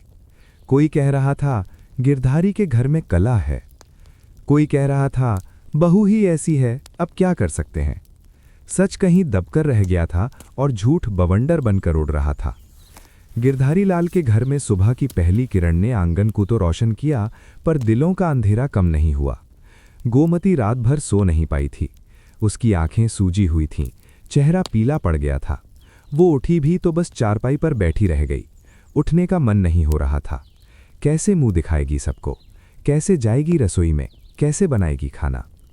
रतन उसके पास बैठा था। उसने धीरे से कहा, गोमती उठ जा, अम्मा बुला रही होंगी। गोमती ने उसकी तरफ देखा, आंखों में सवाल था, कैसे जाऊं। रतन ने उसका हाथ पकड़ा, तू डर मत, मैं हूं तेरे साथ, हम सब मिलकर बात करेंगे। गोमती ने सिर हिलाया और धीरे धीरे उठी, घूंघट ठीक किया, चुन्नी संभाली और रसोई की तरफ बढ़ी। रास्ते में सरस्वती देवी मिल गईं। उन्होंने गोमती की सूरत देखी तो उनका दिल भर आया। बेटी तू आराम कर, मैं खाना बना लूंगी। नहीं अम्मा, मैं बना दूंगी। गोमती की आवाज़ में जान नहीं थी। वो रसोई में घुसी, चूल्हा जलाया, पर आज लकड़ियां भी सूखी होने के बावजूद नहीं जल रही थीं। गोमती ने फूंका, पर धुआं ही निकला। उसकी आंखों में धुआं घुसा तो आंसू निकल आए, पर असली कारण तो कुछ और ही था। बाहर आंगन में गिरधारी लाल बैठे थे। उनके चेहरे पर बैठ गया था। आज वो चौपाल नहीं गए। पहली बार ऐसा हुआ था कि वो सुबह सुबह घर में बैठे हों। सरस्वती देवी ने पूछा, चौपाल नहीं जाओगे? नहीं, आज नहीं। उनकी आवाज़ में सन्नाटा था। तभी बाहर से आवाज़ आई, गिरधारी काका अंदर है? फूलवती काकी का सिर दरवाजे पर दिखा। गिरधारी लाल का चेहरा देखते ही बना, पर फूलवती काकी को रोकना मुश्किल था। वो अंदर आ गईं। काका, मैं तो ये पूछने आई थी कि सब ठीक तो है? गांव में बड़ी बातें हो रही हैं। लोग कहते हैं कि तुमने बहू को डांटा। मैंने तो सिर्फ वही बताया जो देखा था। मुझे क्या पता था कि बात इतनी बढ़ जाएगी। गिरधारी लाल ने उसकी तरफ देखा, आंखों में आग थी। काकी, तुमने देखा क्या था? सच सच बताओ। मैंने देखा, मुन्ना वहां खड़ा था और गोमती का घड़ा टूटा था। वो रो रही थी। मैंने समझा कुछ हुआ होगा तो बता दिया। बता दिया या आग लगा दी? गिरधारी लाल की आवाज़ गरजी।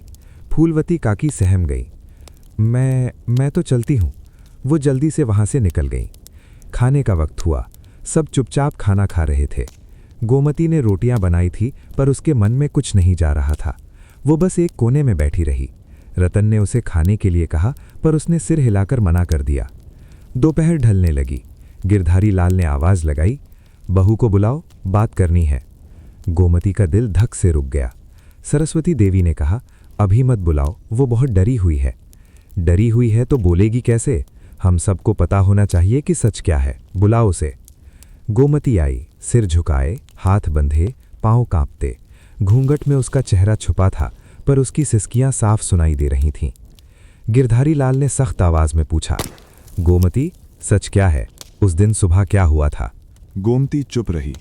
उसकी सांसें तेज हो गईं। उसने कुछ कहने की कोशिश की, पर आवाज नहीं निकली। पूछ रहा हूं, क्या हुआ था? क्यों चुप है? गिरधारी लाल की आवाज और बुलंद हुई। गोमती की आंखों से आंसू बहने लगे, पर वो बोल नहीं पा रही थी। डर ने उसके गले को जकड़ रखा था। शर्म ने उसकी जुबान काट ली थी। सरस्वती देवी उठीं और गोमती के पास गईं। उन्होंने उसे अपनी गोद में ले लिया। गोमती उनसे चिपक गई और जोर जोर से रोने लगी। सरस्वती देवी की आंखें भी नम हो गईं। बेटी रो मत, बोल, हम तेरे साथ हैं, जो हुआ बता दे। गोमती ने कुछ कहने की कोशिश की, पर बस इतना ही बोल पाई, मैंने कुछ नहीं किया अम्मा। रतन, जो अब तक चुप था, उठ खड़ा हुआ। उसने अपने पिता की तरफ देखा। बाबूजी, पहले गोमती की बात सुन लीजिए, वो डरी हुई है। आप ऐसे डांट रहे हैं तो वो कैसे बोलेगी? गिरधारी लाल ने रतन की तरफ देखा। तो मुझे सिखा रहा है? मैं बस सच जानना चाहता हूं। पूरे गांव में हमारी इज्जत पर बट्टा लगा है और ये चुप है। बाबूजी, इज्जत इज्जत, कभी सोचा कि गोमती क्या महसूस कर रही होगी? उसके साथ जो हुआ उसका दर्द क्या है? आपको बस इज्जत की पड़ी है। चुप! गिरधारी लाल चिल्लाए। बड़ा समझदार बन गया है। तू जानता है इस चुप्पी का मतलब क्या है? जो बेकसूर होता है वो चुप नहीं रहता, वो चिल्लाता है, अपना सच सबके सामने रखता है।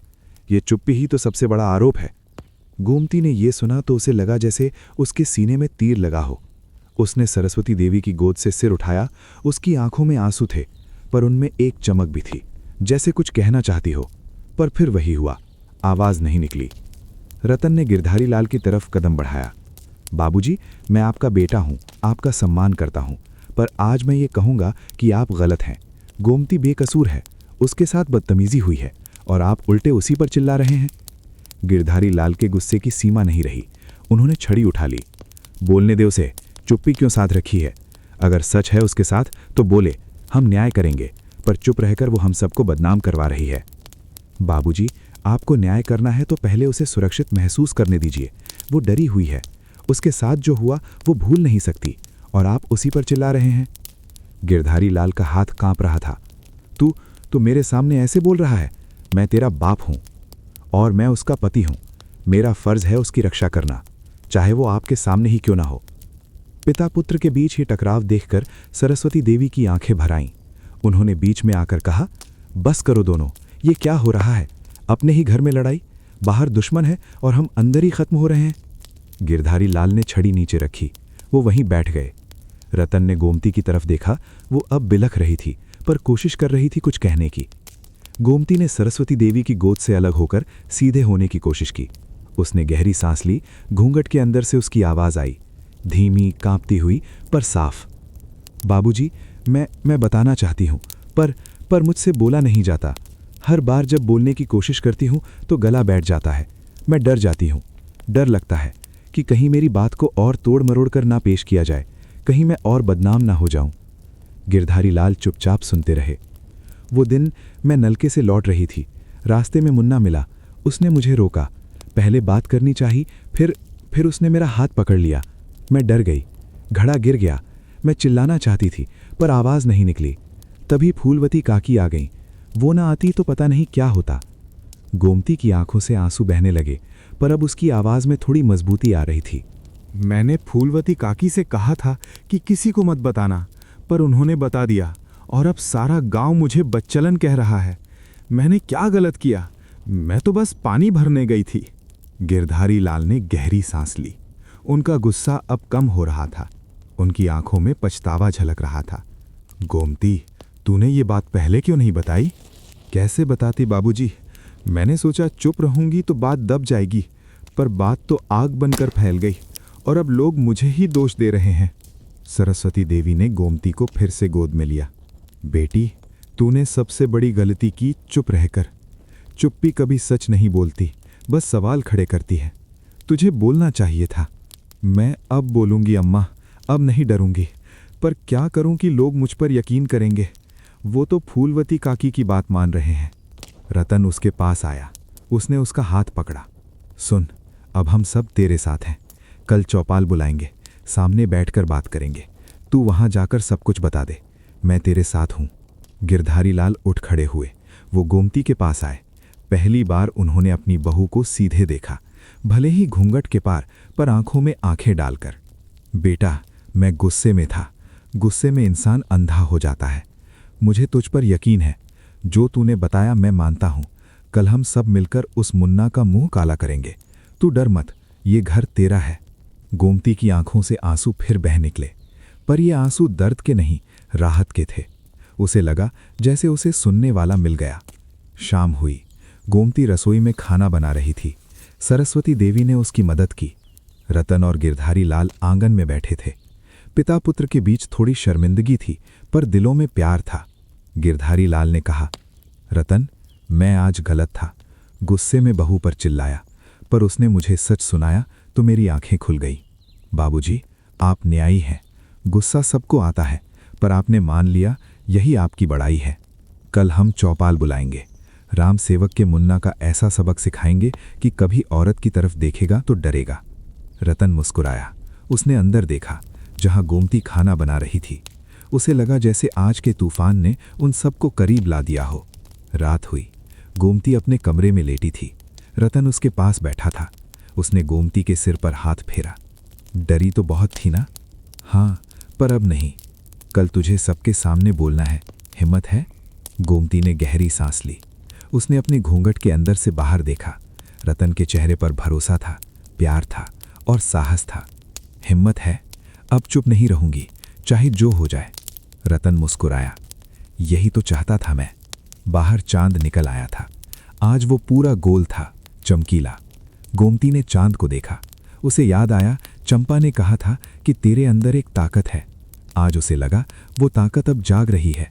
चांद भी मुस्कुरा रहा था, जैसे कह रहा हो, हाँ बेटी, अब समय आ गया है। सुबह की पहली किरण ने अभी अभी आंगन में दस्तक दी थी। मुर्गों की बांग अभी थमी नहीं थी कि गांव में एक नई हलचल शुरू हो गई। कल रात गिरधारी लाल के घर में जो कुछ हुआ, उसकी भनक पूरे गांव में फैल चुकी थी। फूलवती काकी ने सुबह सुबह ही हर घर में खबर पहुंचा दी। गिरधारी काका ने बहू को माफ कर दिया, अब तो चौपाल बुला रहे हैं। पर सच ये था कि गिरधारी लाल ने गोमती की बात सुन ली थी और अब उनके मन में एक ही बात थी, इंसाफ। गोमती रसोई में बैठी चाय बना रही थी। उसकी आंखें अब भी सूजी हुई थीं, पर चेहरे पर एक अजीब सी शांति थी। रात भर उसने सोचा था, अब चुप नहीं रहना है, अब बोलना है, चाहे जो हो जाए। रतन खेत चला गया था। सरस्वती देवी आंगन में बैठी चारा तोड़ रही थीं। गिरधारी लाल बरामदे में बैठे चिलम भर रहे थे। उनके चेहरे पर गहरी चिंता की लकीरें थीं। वो सोच रहे थे कि कल चौपाल में कैसे पेश करेंगे ये मामला, कैसे साबित करेंगे कि उनकी बहू बेकसूर है। तभी बाहर से आवाज आई, काका अंदर हैं? गिरधारी लाल ने देखा, चंपा दरवाजे पर खड़ी थी। उसके हाथ में एक छोटी सी पोटली थी, पर उसके चेहरे पर एक अजीब सा दृढ़ संकल्प था। वो आमतौर पर हंसती मुस्कुराती रहती थी, पर आज उसके चेहरे पर वो चंचलता नहीं थी। आज वो कुछ और थी, एक योद्धा की तरह। अंदर आजा बेटी, गिरधारी लाल ने आवाज दी। चंपा अंदर आई। उसने सरस्वती देवी को प्रणाम किया, फिर सीधे गिरधारी लाल के सामने जा खड़ी हुई। उसने न तो कोई हिचक दिखाई, न कोई झिझक। सीधे उनकी आंखों में देखकर बोली, काका, मैं आपसे कुछ कहना चाहती हूं। गिरधारी लाल ने उसकी ओर देखा। उन्होंने चिलम नीचे रखी। बोल बेटी। चंपा ने गहरी सांस ली। उसकी आवाज में कोई कंपन नहीं था, वो साफ और स्पष्ट थी। काका, आप पूरे गांव के न्यायी हो, आपके फैसले को कोई चुनौती नहीं देता, पर मैं आपसे पूछना चाहती हूं, आपने अपनी बहू गोमती को न्याय दिए बिना उसे दोषी कैसे मान लिया? गिरधारी चौंके। उन्होंने कभी उम्मीद नहीं की थी कि एक छोटी सी लड़की उनके सामने ऐसे खड़े होकर बोलेगी। पर चंपा ने उन्हें बोलने का मौका नहीं दिया। वो आगे बढ़ी। आपने फूलवती काकी की सुनी, उनकी बातों पर यकीन किया, पर गोमती से पूछा, उसे बोलने का मौका दिया? वो डरी हुई थी, सहमी हुई थी। उसके साथ जो हुआ, उसकी शर्म ने उसे चुप कर दिया, और आपने उसी चुप्पी को उसका गुनाह मान लिया। गिरधारी के चेहरे का रंग बदल गया। उन्होंने कुछ कहना चाहा, पर चंपा ने उन्हें फिर रोक दिया। सच्चाई ये है कि राम सेवक का लड़का मुन्ना बदतमीजी कर रहा था। उसने गोमती को रास्ते में रोका, उसका हाथ पकड़ा। वो चिल्लाना चाहती थी, पर आवाज नहीं निकली। और आप उसी को कोस रहे थे। सरस्वती देवी वहीं खड़ी थीं। उनकी आंखों में आंसू थे, पर ये आंसू गर्व के थे। उनकी बहू की सहेली इतनी बहादुर थी। गिरधारी कुछ देर चुप रहे, फिर उन्होंने धीमी आवाज में पूछा, तूने ये सब देखा था बेटी? नहीं काका, मैंने नहीं देखा, पर गोमती ने मुझे बताया, और मैं उसकी हर बात पर यकीन करती हूँ, क्योंकि वो झूठ नहीं बोल सकती। उसकी आंखों में सच रहता है। आपने उसकी आंखों में देखा, आपने देखा कि कैसे वो रो रही थी, कैसे उसका दिल कांप रहा था। गिरधारी के सामने गोमती का चेहरा घूम गया। वो सहमी हुई, डरी हुई, रोती हुई। उन्हें एहसास हुआ, उन्होंने उसकी आंखों में नहीं देखा था। उन्होंने सिर्फ फूलवती की बातें सुनी थीं। उन्होंने सिर्फ गांव की चर्चा सुनी थी। उन्होंने अपनी बहू से कभी नहीं पूछा कि बेटा सच क्या है। चंपा ने आगे कहा, काका, आप बड़े न्यायी हैं, पर कभी कभी न्यायी भी अंधे हो जाते हैं। वो अंधापन लोगों की सुनी सुनाई बातों से आता है। मैं आपसे विनती करती हूँ, गोमती को मौका दीजिए, उसे चौपाल में बोलने दीजिए, उसे इंसाफ दीजिए। गिरधारी उठ खड़े हुए। उनके चेहरे पर गहरी सोच थी। उन्होंने चंपा के कंधे पर हाथ रखा। बेटी, तूने आज मुझे वो सिखा दिया जो मैं बरसों से जानता था पर भूल गया था। न्याय का मतलब सिर्फ दूसरों के लिए नहीं, अपनों के लिए भी होता है। और अपनों के मामले में हम सबसे ज्यादा गलती करते हैं। चंपा की आंखों में चमक आ गई। उसे लगा उसकी बात रंग लाई। काका, तो अब क्या करेंगे आप? अब हम चौपाल बुलाएंगे, सच सामने लाएंगे और जिसने भी मेरी बहू का अपमान किया है उसे सबक सिखाएंगे, चाहे वो राम सेवक का बेटा हो या कोई और। चंपा मुस्कुरा दी। उसने गिरधारी लाल के पैर छुए। काका, आप सच में महान हैं। मुझे माफ करना, मैंने आपको कुछ ज्यादा ही बोल दिया। नहीं बेटी, तूने सही बोला। सच बोलने वालों को कभी माफी नहीं मांगनी चाहिए। इतने में रसोई से गोमती निकली। उसने चंपा को देखा तो उसकी आंखें नम हो गईं। वो दौड़कर चंपा के पास आई और उससे लिपट गई। चंपा, तूने मेरे लिए? चंपा ने उसे कसकर गले लगाया। बस कर, रो मत। तू अकेली नहीं है, मैं हूं तेरे साथ। हम सब हैं। अब देख कैसे उस मुन्ना का मुंह काला होता है। सरस्वती देवी ने दोनों को देखा। उनकी आंखें भी नम थीं। उन्होंने सोचा, कितनी अच्छी दोस्ती है इनकी। ऐसी सहेली मिले तो जिंदगी संवर जाए। गिरधारी लाल ने कहा, चंपा, आज शाम चौपाल बुला रहा हूं, तू भी आना। तूने जो सच बोला है वहां भी बोलना। चंपा ने सिर हिलाया। आऊंगी काका, और मैं वहां भी वही बोलूंगी जो आज बोली, सच के सिवा कुछ नहीं। दोपहर ढलने लगी। गांव में खबर फैल गई कि आज शाम चौपाल बुलाई गई है। गिरधारी काका खुद बुला रहे हैं। गोमती और मुन्ना का मामला। फूलवती काकी ने यह सुना तो उनके पैरों तले जमीन खिसक गई। उन्हें अब एहसास हुआ कि उनकी बातों ने क्या कर दिया। वो घबराई हुई गिरधारी लाल के घर आईं। काका, मैं तो बस वही बता रही थी जो देखा। मुझे नहीं पता था कि बात इतनी बढ़ जाएगी। गिरधारी लाल ने उन्हें देखा। आवाज सख्त थी पर दिल नर्म था। काकी, तुमने गलती की, बिना सोचे समझे बात फैला दी। पर अब तुम्हारे पास मौका है कि सच के सामने खड़ी होकर अपनी गलती मानो। शाम को चौपाल में तुम्हें भी आना होगा। फूलवती काकी का चेहरा फीका पड़ गया, पर उनके पास कोई चारा नहीं था। उन्होंने सिर झुका लिया। शाम हुई, सूरज डूबने को था। बरगद के पेड़ के नीचे चौपाल सज गई। आज भीड़ और भी ज्यादा थी। पूरे गांव में हलचल थी। औरतें भी दूर से देखने आई थीं। चंपा सबसे आगे खड़ी थी। गोमती उसके बगल में थी, घूंघट में, पर सिर ऊंचा किए। गिरधारी लाल पालकी पर बैठे। उनके बगल में देवी दीन, चुन्नी लाल और दूसरे बुजुर्ग। सामने दो पक्ष, एक तरफ गोमती, रतन और चंपा, दूसरी तरफ राम सेवक चौधरी और उनका बेटा मुन्ना। गिरधारी लाल ने आवाज लगाई, सब चुप हो जाओ। आज यहां सिर्फ सच बोलेगा, कोई डर नहीं, कोई दबाव नहीं। उन्होंने गोमती की तरफ देखा। बेटा गोमती, तू बोल, डर मत, जो हुआ सच सच बता। गोमती ने गहरी सांस ली। उसने अपने घूंघट के अंदर से बाहर देखा। रतन ने उसका हाथ पकड़ा हुआ था। चंपा ने उसे आंखों से हिम्मत दी। सरस्वती देवी दूर खड़ी आशीर्वाद दे रही थीं। उसने बोलना शुरू किया, पहले धीमी आवाज में, फिर थोड़ी मजबूत। उस दिन सुबह मैं नलके से पानी भरकर लौट रही थी। रास्ते में मुन्ना मिला। उसने मुझे रोका। पहले बात करनी चाहिए, फिर उसने मेरा हाथ पकड़ लिया। मैं डर गई। मेरे हाथ से घड़ा गिर गया। मैं चिल्लाना चाहती थी पर आवाज नहीं निकली। तभी फूलवती काकी आ गईं। वो ना आती तो पता नहीं क्या होता। गोमती की आंखों से आंसू बह रहे थे, पर उसकी आवाज में कोई कमजोरी नहीं थी। वो डटी हुई थी। मैंने फूलवती काकी से कहा था कि किसी को मत बताना, पर उन्होंने बता दिया, और उल्टा सीधा बता दिया। आज सारा गांव मुझे बदचलन कह रहा है। मैंने क्या गलत किया? मैं तो बस अपने घर जा रही थी। गोमती की बात सुनकर चौपाल में सन्नाटा छा गया। कोई बोल नहीं रहा था। सबकी नजरें मुन्ना पर थीं। गिरधारी लाल ने मुन्ना की तरफ देखा। बोल, क्या कहता है? मुन्ना घबरा गया। उसने अपने बाप की तरफ देखा। राम सेवक चौधरी ने उसे आगे बढ़ाया। बोल बेटा, डर मत। तूने कुछ नहीं किया है तो डरने की क्या बात? मुन्ना ने झिझकते हुए कहा, मैंने कुछ नहीं किया। वो झूठ बोल रही है। मैं तो बस रास्ते से जा रहा था। उसने खुद मुझे रोका। चौपाल में हलचल मच गई। कोई कह रहा था झूठ बोल रहा है, कोई कह रहा था देखते हैं क्या होता है। तभी चंपा आगे बढ़ी। वो सीधे गिरधारी लाल के सामने जा खड़ी हुई। काका, क्या मैं कुछ कह सकती हूं? बोल बेटी। चंपा ने मुन्ना की तरफ देखा। उसकी आंखों में आग थी। मुन्ना, तू झूठ बोल रहा है। तूने गोमती को रोका, तूने उसका हाथ पकड़ा। मैं वहां नहीं थी, पर मैं गोमती को जानती हूं। वो झूठ नहीं बोल सकती। और तू तू तो जाना पहचाना बदमाश है, पूरे गांव को पता है तेरी हरकतें। राम सेवक चौधरी गुस्से से चिल्लाए, चुप रह, तुझे क्या हक है मेरे बेटे पर उंगली उठाने का। चंपा ने बिना डरे उनकी तरफ देखा। चौधरी साहब, मुझे हक है, क्योंकि मैं भी इस गांव की बेटी हूं और इस गांव की हर बेटी की इज्जत मेरी इज्जत है। आपका बेटा हम सब की इज्जत से खिलवाड़ कर रहा है। चंपा की बात सुनकर चौपाल में तालियां बजी, लोग उसके साहस की तारीफ कर रहे थे। गिरधारी लाल ने देवीदीन की तरफ देखा, भाई आप क्या कहते हैं?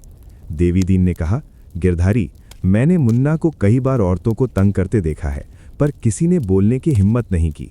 आज चंपा ने बोलकर सबका मुंह खोल दिया। एक एक करके और लोग बोले, सब ने मुन्ना के खिलाफ गवाही दी। राम सेवक चौधरी का चेहरा पीला पड़ गया, मुन्ना सहम गया। गिरधारी लाल उठ खड़े हुए, उन्होंने अपनी छड़ी जमीन पर पटकी। चौपाल का फैसला सुनो, आज के बाद राम सेवक चौधरी का बेटा मुन्ना गांव में किसी भी औरत के सामने नहीं आएगा।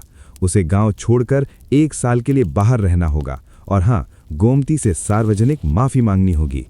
राम सेवक चौधरी के पसीने छूट गए। गिरधारी भाई, इतनी बड़ी सजा एक गलती पर? चौधरी, औरत की इज्जत से खिलवाड़ करना कोई छोटी गलती नहीं। आज हमने सिखाया नहीं तो कल ये और बड़ा अपराध करेगा। फैसला मानो या ना मानो, तुम्हारी मर्जी। राम सेवक चौधरी ने गर्दन झुका ली। मानता हूं गिरधारी भाई। मुन्ना गोमती के सामने आया। उसने सिर झुकाकर कहा, मुझे माफ कर दो, मुझसे गलती हुई। गोमती ने उसकी तरफ देखा। उसकी आंखों में गुस्सा नहीं था, बस उदासी थी। वो कुछ नहीं बोली। रतन ने उसका हाथ पकड़ा और वहां से ले गया। चौपाल खत्म हुई। लोग गोमती और चंपा को बधाई दे रहे थे। गिरधारी लाल चंपा के पास आए। बेटी, आज तूने सच के लिए जो साहस दिखाया वो कभी नहीं भूलूंगा। तूने मुझे सिखाया कि न्याय सिर्फ बुजुर्गों का नहीं, हर उस इंसान का होता है जिसके पास सच हो। चंपा मुस्कुराई। काका, मैंने तो बस वही किया जो सही था। गोमती मेरी सहेली है, सहेली के लिए ये सब करना कोई बड़ी बात नहीं। बस याद रख, अब तुझे और मजबूत होना है। अब कोई तुझे डरा नहीं सकता। गोमती ने सिर हिलाया। उसकी आंखों में अब एक नई चमक थी, आत्मविश्वास की, साहस की। रात हुई, चांद निकला। गोमती ने आसमान की तरफ देखा। उसे लगा जैसे आज चांद भी ज्यादा चमकीला हो। उसने चंपा की बात याद की। अब तुझे और मजबूत होना है। उसने मन ही मन सोचा, हाँ, अब मैं मजबूत हूं, अब कोई मुझे चुप नहीं रख सकता। शाम का वक्त था। सूरज लाल होकर पश्चिम में डूबने को था। बरगद के पेड़ के नीचे चौपाल सजी हुई थी। आज का दिन कोई आम दिन नहीं था। पूरे गांव में हलचल थी। दूर दूर से लोग आ रहे थे। औरतें भी आज घरों में नहीं रुकीं, वो भी दूर से देखने के लिए आ खड़ी हुई थीं। गिरधारी लाल के घर की बहू और राम सेवक चौधरी के बेटे का मामला, ये कोई छोटी बात नहीं थी। गिरधारी लाल पालकी पर बैठे थे। उनके चेहरे पर गंभीरता थी, पर आंखों में एक चिंता भी। उन्होंने पिछले 2 दिनों में बहुत कुछ सीखा था। चंपा ने उनकी आंखें खोल दी थीं। आज वो किसी भी कीमत पर सच के साथ खड़े होना चाहते थे। उनके बगल में देवीदीन, चुन्नीलाल, रामप्रसाद और दूसरे बुजुर्ग बैठे थे। सामने 2 पक्ष। एक तरफ राम सेवक चौधरी अपने बेटे मुन्ना के साथ, दूसरी तरफ गोमती, रतन और चंपा। गोमती घूंघट में थी, पर आज उसका घूंघट पहले से थोड़ा हटा हुआ था, जैसे वो खुद भी नहीं चाहती थी कि उसका चेहरा पूरी तरह छुपा रहे। फूलवती काकी भी वहां थीं। वो एक कोने में खड़ी थीं, हाथ में हाथ दबाए। चेहरे पर पछतावा और डर दोनों झलक रहे थे। गिरधारी लाल ने आवाज लगाई, चौपाल शुरू है, सब चुप हो जाओ। आज यहां सिर्फ सच बोलेगा। झूठ बोलने वाले को गांव से निकाल दिया जाएगा। राम सेवक चौधरी ने झट से कहना शुरू किया, गिरधारी भाई, मैं कहना चाहता हूं कि मेरा बेटा बेकसूर है। ये औरतें मिलकर उसे फंसा रही हैं। मेरे बेटे का चरित्र बहुत अच्छा है। उसने कभी किसी औरत की तरफ आंख उठाकर नहीं देखा। चंपा ने बीच में ही टोक दिया, चौधरी साहब, चरित्र अच्छा है तो फिर पिछले साल ग्वालिन की बेटी के साथ क्या हुआ था, जब उसे रास्ते में रोका था आपके बेटे ने? वो मामला दबा दिया गया क्योंकि आपने पैसे देकर ग्वालिन का मुंह बंद कर दिया था। चौपाल में हलचल मच गई। राम सेवक चौधरी का चेहरा लाल हो गया। चुप रह, तुझे क्या हक है? मुझे हक है, चंपा ने बिना डरे कहा, क्योंकि मैं भी इस गांव की औरत हूं और आज जब मेरी सहेली पर आंच आई है तो मैं चुप नहीं रह सकती। गिरधारी लाल ने चंपा की तरफ देखा। उनकी आंखों में गर्व था। फिर उन्होंने राम सेवक की तरफ देखा। चौधरी, चंपा सच कह रही है? ग्वालिन की बेटी का मामला? राम सेवक चौधरी ने गर्दन झुका ली। उनके पास जवाब नहीं था। तभी मुन्ना आगे बढ़ा। उसने झूठी हिम्मत दिखाते हुए कहा, काका, मैंने कुछ नहीं किया। ये औरतें मुझे बदनाम कर रही हैं। गोमती ने खुद मुझे रोका था। उसके मन में क्या था मैं क्या बताऊं? गोमती ने यह सुना तो उसके शरीर में आग लग गई। उसकी मुट्ठियां भिज गईं, पर वो अभी भी चुप थी। उसका गला सूख रहा था। तभी रतन आगे बढ़ा। उसने सबकी तरफ देखा, फिर उसने गोमती का हाथ पकड़ा और उसे चौपाल के बीचों बीच ले आया। गांव वाले हैरान रह गए। चौपाल पर औरतें कभी नहीं आती थीं, वो भी बीच में। ये क्या कर रहा है रतन? किसी ने कहा। बहू को बीच में ला रहा है, ये तो हद हो गई। गिरधारी लाल ने हाथ उठाकर सबको चुप कराया। उन्होंने गोमती की तरफ देखा। उनकी आंखों में प्यार था, स्नेह था और एक अपील भी। बेटा, अब तो बोल। गोमती वहां खड़ी थी। उसके पांव कांप रहे थे। हजारों आंखें उसे देख रही थीं। उसका दिल इतनी तेज धड़क रहा था कि उसे लगा सब सुन रहे होंगे। उसने रतन की तरफ देखा। उसकी आंखों में भरोसा था। चंपा की तरफ देखा। उसकी आंखों में हिम्मत थी। सरस्वती देवी की तरफ देखा। उनकी आंखों में दुआ थी। गिरधारी लाल ने धीमी आवाज में, इतने प्यार से जैसे कभी किसी से नहीं बोले थे, कहा, बेटा, डर मत, बोल, सच क्या है? तू बता, हम सब तेरे साथ हैं। गोमती ने गहरी सांस ली। फिर उसने वो किया जो उसने अपनी जिंदगी में कभी नहीं किया था। उसने अपने दोनों हाथ उठाए। धीरे धीरे, बहुत धीरे धीरे उसने अपने सिर से घूंघट हटाया। चौपाल में सन्नाटा छा गया। सबकी सांसें थम गईं। गोमती का चेहरा सामने आ गया। उसकी आंखों में आंसू थे, पर उन आंसुओं के पीछे एक आग थी। एक ऐसी आग जो अब तक घूंघट के पीछे दबी थी, पर अब फूट पड़ी थी। उसने सबकी तरफ देखा, एक एक चेहरे को देखा। फिर उसकी नज़र मुन्ना पर रुकी। मुन्ना ने नज़रें चुराईं। गोमती ने बोलना शुरू किया, पहले धीमी आवाज़ में, फिर जोर से, साफ साफ। उस दिन सुबह की बात है। मैं नलके पर पानी भरने गई थी। चंपा नहीं आई थी, इसलिए अकेले ही पानी भरकर लौट रही थी। रास्ते में ये मुन्ना मिला। उसने मुन्ना की तरफ इशारा किया। पहले तो ये मुझे रोककर खड़ा हो गया। मैंने सिर झुकाकर रास्ता छोड़ना चाहा, पर यह नहीं हटा। फिर ये मुझसे बातें करने लगा। कहाँ चली, कैसी हो, रतन खेत में है क्या? मैंने कोई जवाब नहीं दिया। उसकी आवाज़ में अब कंपन नहीं था, वो स्थिर थी। फिर इसने मेरा हाथ पकड़ लिया। मैं डर गई। मैंने हाथ छुड़ाने की कोशिश की, पर यह और ज़ोर से पकड़ने लगा। मेरे हाथ से घड़ा गिर गया, पानी बिखर गया। मैं चिल्लाना चाहती थी, पर मेरे गले से आवाज़ नहीं निकली। मैं सहम गई थी। गोमती की आंखों से आंसू बह रहे थे, पर वो रोती नहीं थी। वो बस बयां कर रही थी अपने दर्द का, अपनी बेबसी का। तभी फूलवती काकी वहां आ गईं। उन्हें देखकर ये भाग गया। काकी ने मुझे संभाला। मैंने उनसे हाथ जोड़कर कहा, काकी, किसी से मत कहना, मैं ठीक हूँ। पर उन्होंने कह दिया, और कहते कहते उल्टा सीधा कह दिया। उसने फूलवती काकी की तरफ देखा। फूलवती काकी ने सिर झुका लिया। उनकी आंखों से आंसू टपक रहे थे। मैं चुप रही। मैं सोचती रही कि चुप रहूंगी तो बात दब जाएगी, पर बात नहीं दबी। वो आग बनकर फैल गई, और उस आग में मैं जल गई। मेरे घर वाले जल गए। मेरे ससुर जी, जो पूरे गांव के न्यायी हैं, वो भी जल गए। गिरधारी लाल ने सिर झुका लिया। उनकी आंखें नम थीं। गोमती ने आगे कहा, आज मैं यहाँ खड़ी हूँ, घूंघट हटाकर खड़ी हूँ। मैंने आज तक कभी किसी के सामने अपना मुंह नहीं दिखाया, पर आज मुझे दिखाना पड़ा, क्योंकि अगर मैं आज नहीं बोलूँगी तो कल फिर कोई और औरत मेरी तरह चुप रहेगी, और उसकी चुप्पी उसी की दुश्मन बनेगी। उसने सबकी तरफ देखा। उसकी आवाज़ अब पूरी चौपाल में गूंज रही थी। मैंने कोई गलती नहीं की। मैं तो बस पानी भरने गई थी। मैं अपने घर लौट रही थी, पर इसने मेरी इज्जत पर हाथ डाला, और आज पूरा गांव मुझे बच्चलन कह रहा है। मैं पूछती हूँ, मेरा क्या दोष है? चौपाल में सन्नाटा था। कोई बोल नहीं रहा था। गोमती ने मुन्ना की तरफ देखा। तू बता, मेरा क्या दोष है? मैंने तुझे बुलाया था, मैंने तुझसे बात की थी, मैंने तुझे इशारा किया था। तू बता। मुन्ना की हिम्मत जवाब दे गई। वो सहम गया। उसने अपने बाप की तरफ देखा, पर राम सेवक चौधरी भी चुप थे। उनके पास कोई जवाब नहीं था। गोमती ने फूलवती काकी की तरफ देखा।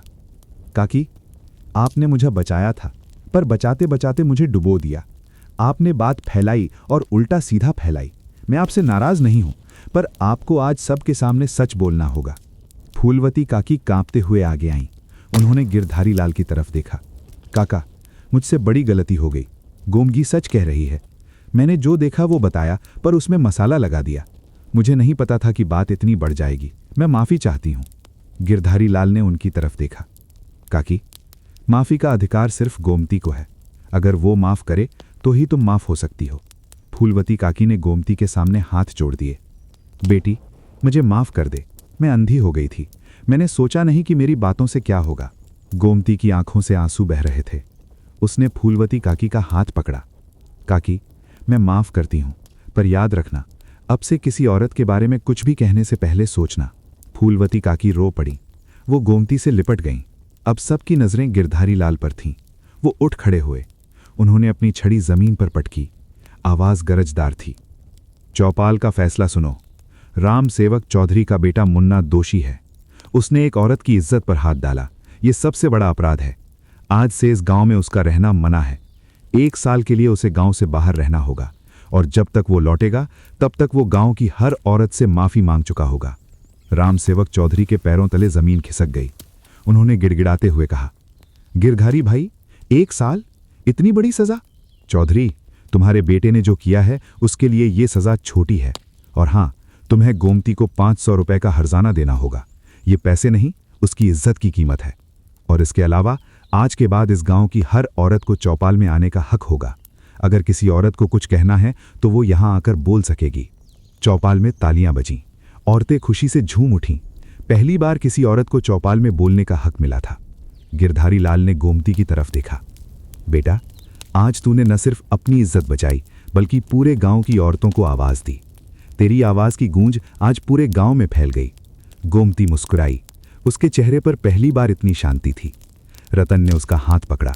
चंपा ने उसे गले लगा लिया। सरस्वती देवी दूर से आशीर्वाद दे रही थी। चौपाल खत्म हुई। लोग धीरे धीरे उठने लगे। मुन्ना को गांव से निकाला जा रहा था। राम सेवक चौधरी का सिर झुका हुआ था। गोमती को देखते ही लोग सिर झुकाकर प्रणाम कर रहे थे। फूलवती काकी गोमती के पास आईं। बेटी, आज तूने मुझे सिखा दिया कि सच बोलना क्या होता है। मैं जिंदगी भर नहीं भूलूंगी। गोमती ने उनका हाथ पकड़ा। काकी, भूलने की जरूरत नहीं, बस याद रखना कि किसी की जिंदगी से खिलवाड़ नहीं करना। घर पहुंचे तो सरस्वती देवी ने गोमती को बहुत प्यार किया। गिरधारी लाल ने उसे आशीर्वाद दिया। बेटा, आज तूने मुझे भी सिखा दिया कि न्याय का मतलब क्या होता है। मैं तुझसे बहुत खुश हूं। गोमती ने उनके पैर छुए। बाबूजी, आपने मुझ पर भरोसा किया, यही मेरे लिए सबसे बड़ा था। रतन ने उसका हाथ पकड़ा। चल, अंदर चलते हैं। बहुत दिनों बाद आज सुकून मिला। गोमती ने उसकी तरफ देखा। उसकी आंखों में चमक थी। उसने कहा, रतन, आज मैंने अपना घूंघट तोड़ा, पर असली घूंघट तो मेरे मन का था जो आज टूटा। अब मैं कभी नहीं डरूंगी। रात हुई। चांद पूरा निकला था। गोमती ने आसमान की तरफ देखा। उसे लगा जैसे आज चांद भी उसकी तारीफ कर रहा हो। उसने रतन का हाथ पकड़ा। दोनों चुपचाप बैठे रहे। कुछ बोलने की जरूरत नहीं थी। दिल ही दिल में सब कुछ कहा जा चुका था। गोमती की आवाज अभी भी चौपाल में गूंज रही थी। वो आवाज बरगद के पेड़ की टहनियों से टकराकर पूरे गांव में फैल गई थी।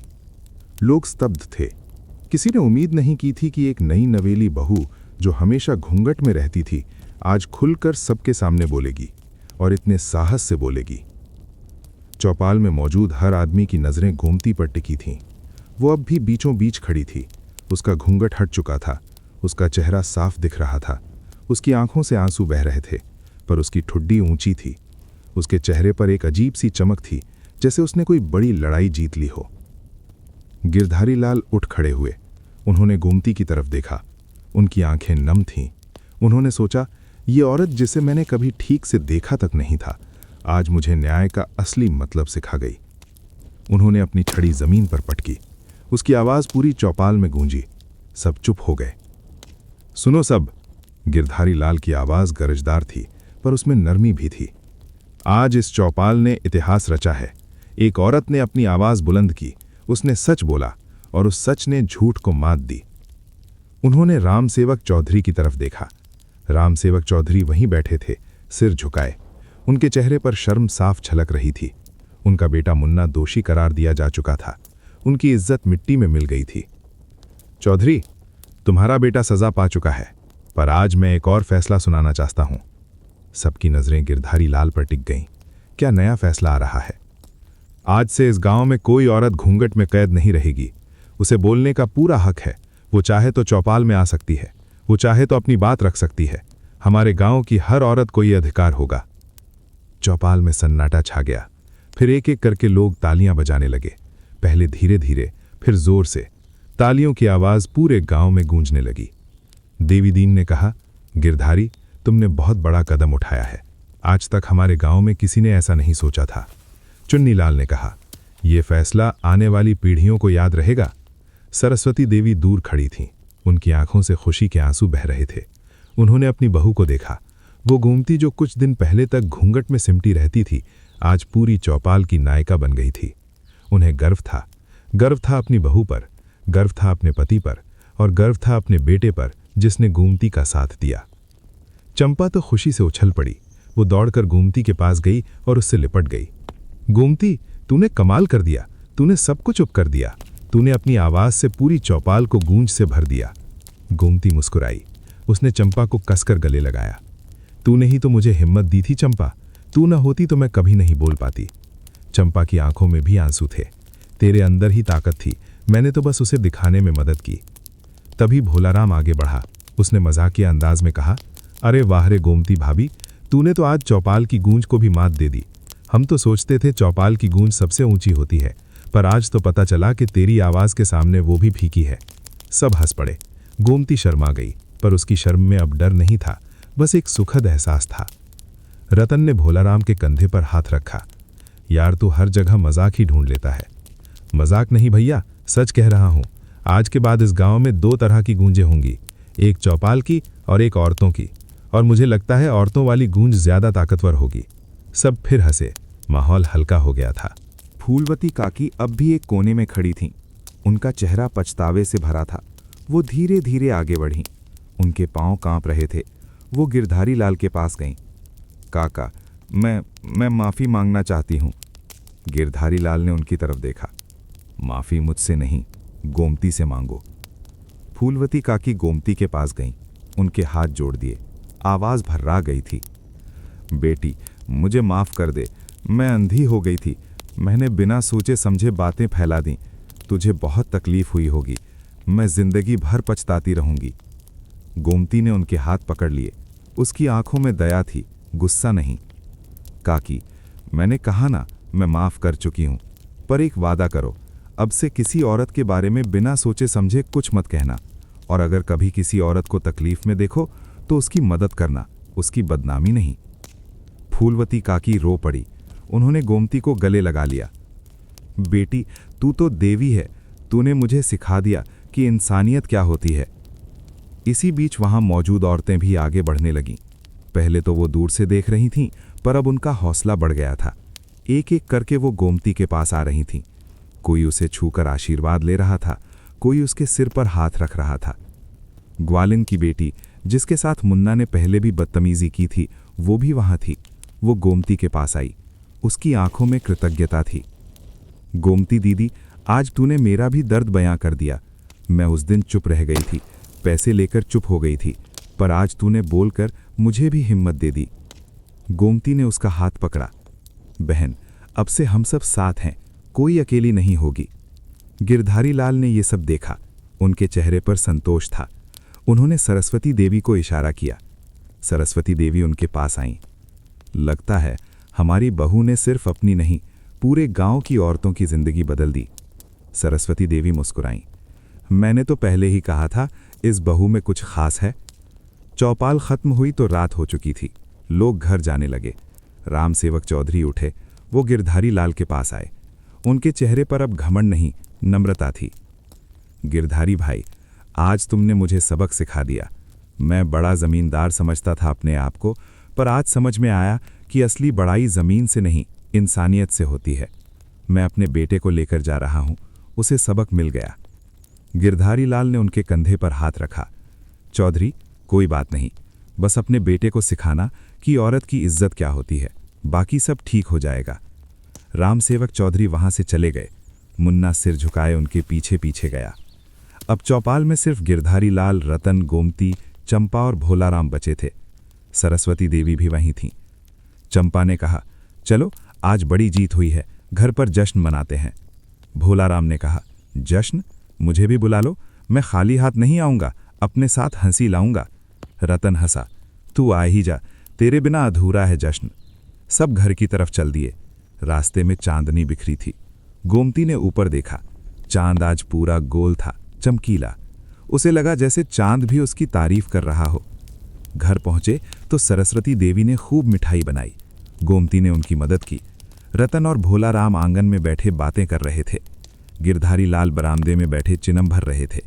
चंपा गोमती के पास रसोई में आई। गोमती, आज के बाद तो तू गांव की हीरो बन गई। गोमती हंसी, हीरो नहीं, बस अपने हक की लड़ाई लड़ी। वही तो हीरो होती है जो अपने हक की लड़ाई लड़े। दोनों ने मिलकर मिठाई परोसी। सबने साथ बैठकर खाना खाया। खाने के बाद भोलाराम ने एक किस्सा सुनाया और सब हंसते रह गए। रात गहरी हो गई। मेहमान चले गए। अब सिर्फ परिवार वाले थे। गिरधारी लाल ने गोमती को बुलाया। वो उनके पास गईं। बेटा, आज तूने मुझे बहुत कुछ सिखाया। मैंने जिंदगी भर सोचा कि न्याय सिर्फ मेरे बोलने से होता है, पर आज समझ में आया कि न्याय तो तब होता है जब हर किसी को बोलने का मौका मिले। तूने वो मौका लिया और सच के सामने झूठ हार गया। गोमती ने उनके पैर छुए। बाबूजी, आपने मुझ पर भरोसा किया, वरना मैं क्या कर सकती थी। बेटा, भरोसा तुझ पर था ही, बस देर से जागा। सरस्वती देवी ने कहा, अब सो जाओ सब, बहुत दिनों बाद आज चैन की नींद आएगी। गोमती और रतन अपने कमरे में गए। रतन ने उसका हाथ पकड़ा। क्या सोच रही है? सोच रही हूं आज जो हुआ वो सपना तो नहीं। सपना नहीं, हकीकत है, और ये हकीकत तूने खुद लिखी है। गोमती मुस्कुराई। उसने रतन के कंधे पर सिर रख दिया। दोनों चुपचाप बैठे रहे। बाहर हवा चल रही थी, पत्ते सरसरा रहे थे, पर अंदर एक गहरी शांति थी। अगली सुबह गोमती की आंख खुली तो सूरज निकल चुका था। वो चौंकी, इतनी देर हो गई। उसने जल्दी से उठना चाहा, पर रतन ने उसे रोक दिया। आज आराम कर, कल बहुत थकी थी। नहीं, मुझे अम्मा की मदद करनी है। वो उठी। आज उसने घूंघट नहीं किया, बस चुन्नी ठीक से ओढ़ ली। वो रसोई में गई तो सरस्वती देवी पहले से ही सब तैयार कर रही थी। आ गई बेटी, बैठ, मैं चाय लाती हूँ। नहीं अम्मा, मैं लाती हूँ। गोमती ने चाय बनाई। पूरे घर में खुशबू फैल गई। गिरधारी लाल बाहर से आए। उन्होंने गोमती को देखा, बिना घूंघट के। वो मुस्कुराए। बहू, आज तो घर और भी खूबसूरत लग रहा है। गोमती शर्मा गई, पर खुश थी। दोपहर को चंपा आई। उसने बताया, गोमती, पूरे गांव में तेरी चर्चा है। सब औरतें कह रही हैं कि अब वो भी बोलेंगी। तूने सबकी जबान खोल दी। गोमती को बहुत अच्छा लगा। उसे लगा उसकी एक छोटी सी आवाज़ ने कितना बड़ा बदलाव ला दिया। शाम को जब वो नलके पर गई तो देखा वहां बहुत सारी औरतें इकट्ठा थीं। उन्होंने गोमती को देखा तो चारों तरफ से घेर लिया। गोमती, हम सब तुझसे सीखना चाहती हैं। कैसे हिम्मत की तूने? हाँ, हम भी बोलना चाहती हैं, पर डर लगता है। गोमती ने सबको देखा। उसने उनका हाथ पकड़ा। बहनों, डरो मत, हम सब साथ हैं। अगर एक साथ खड़ी होंगी तो कोई हमें दबा नहीं सकता। उस दिन नलके पर देर तक बातें होती रहीं। औरतें खुलकर हंस रही थीं, बातें कर रही थीं। माहौल बदल गया था। उस रात जब गोमती घर लौटी तो उसने आसमान में तारे गिने। उसे लगा जैसे हर तारा उसकी जीत का गवाह हो। उसने रतन का हाथ पकड़ा और कहा, रतन, आज मैंने जान लिया कि आवाज़ की असली ताकत क्या होती है। वो दीवारें तोड़ सकती है, वो अंधेरा मिटा सकती है, वो लोगों की जिंदगी बदल सकती है। रतन ने उसके सिर पर हाथ रखा। और ये सब तूने कर दिखाया। अब ये गूंज कभी थमेगी नहीं। कुछ दिन बीत गए। गांव में वो तूफान अब थम चुका था, पर उसकी गूंज अभी भी हर दिल में बाकी थी। चौपाल पर गिरधारी लाल का फैसला, गोमती की बेबाक आवाज़, मुन्ना की सज़ा, ये सब अब गांव की कहानियों का हिस्सा बन चुके थे। पर असली बदलाव किसी कहानी में नहीं, बल्कि लोगों के दिलों में हुआ था। और सबसे बड़ा बदलाव हुआ था गिरधारी लाल के घर के आंगन में। सुबह की पहली किरण ने जब आंगन में दस्तक दी तो गोमती पहले से ही जाग चुकी थी। उसने आज फिर वही किया जो पिछले कुछ दिनों से कर रही थी। बिना घूंघट के उठी, बिना घूंघट के रसोई में गई और बिना घूंघट के आंगन में आकर बैठ गई। आज उसने अपनी चुन्नी भी ठीक से नहीं संभाली थी। वो खुली खुली थी, बाल खुले थे, चेहरे पर वो चमक थी जो पहले कभी नहीं देखी। वो आंगन में चटाई बिछाकर बैठी आटा गूंथ रही थी। उसके हाथों में लोई की चिकनाहट थी, पर उसके चेहरे पर संतोष की मिठास। रतन बगल में बैठा था। वो आज खेत नहीं गया था। उसने कहा था, आज तुझसे कुछ बात करनी है, तो वो वहीं बैठा था। गोमती को देख रहा था जैसे कोई तस्वीर देख रहा हो। क्या देख रहे हो? गोमती ने मुस्कुराते हुए पूछा। उसकी आवाज में अब वो झिझक नहीं थी, बल्कि एक आत्मविश्वास था। तुझे देख रहा हूं। पहले कभी देखा नहीं था तुझे इतना खुश। अब देख लो, अब तो रोज दिखूंगी। रतन हंसा। फिर उसने बात शुरू की। गोमती, मैं तुझसे खेती के बारे में बात करना चाहता हूं। पिछले हफ्ते भोलाराम ने बताया कि सरसों के साथ साथ अगर हम मूंगफली भी बोएं तो मिट्टी को फायदा होता है और कमाई भी दोगुनी। तू क्या सोचती है? गोमती ने आटा गूंथना बंद किया। उसने सोचा, फिर बोली, मूंगफली? हमारे बाबुल के गांव में कुछ किसान मूंगफली बोते थे, पर उन्हें पानी ज्यादा चाहिए होता है। हमारे खेतों में पानी की क्या व्यवस्था है? रतन चौंका। उसने उम्मीद नहीं की थी कि गोमती इतनी समझदारी से बात करेगी। खेतों में नलका है, पानी की कमी नहीं। तो फिर सोचो, पर एक बात और है, मूंगफली को बाजार में अच्छा दाम मिलता है क्या? हाँ, भोलाराम ने बताया कि शहर के बाजार में मूंगफली के दाम अच्छे हैं। तो फिर करो, पर पहले थोड़ी जमीन पर ट्रायल करो। अगर अच्छा रहे तो अगले साल पूरे खेत में करना। रतन ने गोमती को देखा। उसकी आंखों में हैरानी थी। तूने ये सब कैसे सीखा? गोमती हंसी। बाबुल के गांव में देखा था, बस। और तुमने खुद कहा था ना कि मुझे भी सोचना है, बोलना है, तो सोच रही हूं, बोल रही हूं। रतन को बहुत अच्छा लगा। उसने गोमती के सिर पर हाथ रखा। शाबाश, अब से हर फैसले में तेरी सलाह लूंगा। तभी बाहर से आवाज आई। क्या बात है? सुबह सुबह इतनी गहरी बातें? गिरधारी लाल बाहर से आए। वो चौपाल से लौट रहे थे। उन्होंने देखा गोमती बिना घूंघट के आंगन में बैठी आटा गूंथ रही है। रतन बगल में बैठा उससे बातें कर रहा है। ये दृश्य देखकर उनके चेहरे पर मुस्कान आ गई। बहू, आज तो बहुत सजी धजी लग रही हो। गोमती शर्मा गई। बाबूजी, आप भी। मैं तो ऐसे ही हूं। हाँ, ऐसे ही अच्छी लगती हो, बिना घूंघट के। अब तो हमें भी तुम्हारा चेहरा देखने की आदत हो गई है। गिरधारी लाल अंदर चले गए। उन्होंने सरस्वती देवी से कहा, सुन रही हो, तुम्हारी बहू आजकल खेती की सलाह दे रही है रतन को। सरस्वती देवी मुस्कुराई। मैंने कहा था ना, इस बहू में कुछ खास है, अब देख लो। कुछ देर बाद सरस्वती देवी आंगन में आईं। उन्होंने देखा गोमती आटा गूंथ रही है, रतन उसके बगल में बैठा है और दोनों में बातें हो रही हैं। ये दृश्य देखकर उनकी आंखें नम हो गईं। वो धीरे से बोली, लो, आज हमारे आंगन में भी असली धूप खिल गई। गोमती ने उनकी तरफ देखा। अम्मा, क्या कहा? बेटी, मैं कह रही थी कि इतने दिनों बाद हमारे आंगन में असली रोशनी आई है। तूने ये घर बदल दिया। गोमती उठी और सरस्वती देवी के पास गई। उसने उन्हें गले लगा लिया। अम्मा, आपने मुझे बेटी की तरह रखा। आप ना होती तो मैं क्या करती? बेटी, तूने खुद किया है, हमने तो बस साथ दिया। तभी बाहर से चंपा की आवाज आई, गोमती, ओ गोमती। वो दौड़ती हुई आई। आते ही उसने देखा गोमती बिना घूंघट के खड़ी है। उसका चेहरा साफ दिख रहा है। चंपा की खुशी का ठिकाना नहीं रहा। अरे वाह, आज तो तू और भी सुंदर लग रही है, चंपा ने कहा और गोमती से लिपट गई। चंपा, तू भी सुबह सुबह चली आई, क्या बात है? कुछ नहीं, बस तुझसे मिलने का मन हुआ। और सुन, कल शाम को गांव की सारी औरतें इकट्ठा हो रही हैं, तुझे भी आना है। क्यों? तूने सबको हिम्मत दी है, अब सब मिलकर कुछ करना चाहती हैं। तू आएगी ना? गोमती ने चंपा की तरफ देखा, फिर उसने रतन की तरफ देखा। रतन ने सिर हिलाया। जा, जरूर जा। हाँ चंपा, आऊंगी। चंपा खुशी से उछल पड़ी। बहुत अच्छे, चल मैं अब जाती हूं, सबको बता दूं कि गोमती आएगी। वो वैसे ही दौड़ती हुई चली गई। दोपहर का खाना खाते वक्त सब साथ बैठे, गिरधारी लाल, सरस्वती देवी, रतन और गोमती। पहले कभी ऐसा नहीं हुआ था कि औरतें मर्दों के साथ बैठकर खाना खाएं, पर अब सब बदल गया था। गिरधारी लाल ने खाना खाते हुए कहा, गोमती, कल शाम को औरतों की सभा है। हाँ बाबूजी, चंपा ने बताया। बहुत अच्छा है, जाओ, और अगर कुछ मदद चाहिए तो बताना। गोमती चौंकी। बाबूजी, आपको बुरा नहीं लगता? बुरा क्यों लगे? बेटा, जो सही है उसका साथ देना हर किसी का फर्ज है, और तुम औरतें जो कर रही हो वो बहुत सही है। सरस्वती देवी ने कहा, मैं भी चलूंगी कल, थोड़ी देर के लिए। गोमती को बहुत अच्छा लगा। उसे लगा जैसे उसका परिवार ही उसकी सबसे बड़ी ताकत है। दोपहर ढलने लगी। रतन खेत चला गया।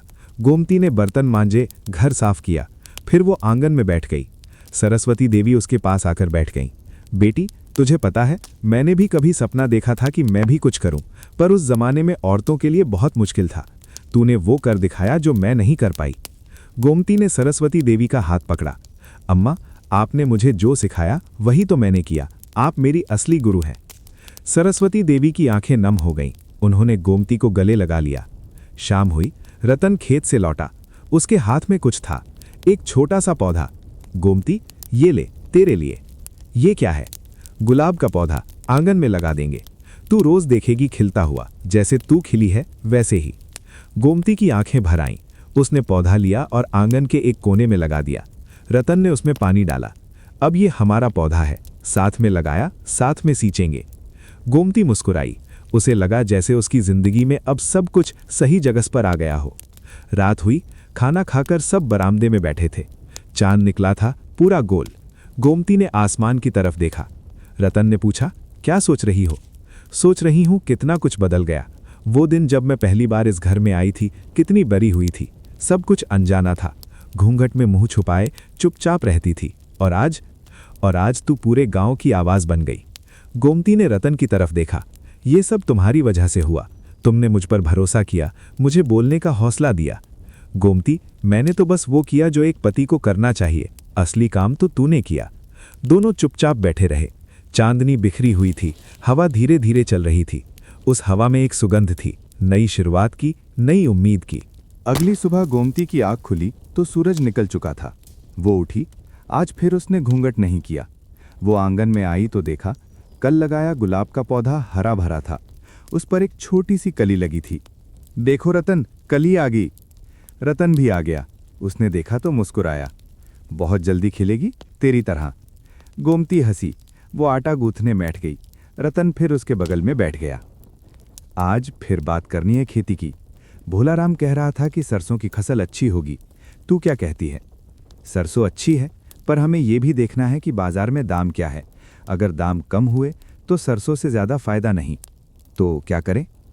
पता करो पहले, फिर फैसला करो। रतन ने सिर हिलाया। बिल्कुल सही। आज ही भोलाराम से कहता हूं कि शहर जाकर पता करे। तभी बाहर से आवाज़ें आईं। कई औरतें आ रही थीं। चंपा सबसे आगे थी। उसके पीछे ग्वालिन की बेटी, फूलवती काकी और कई और औरतें।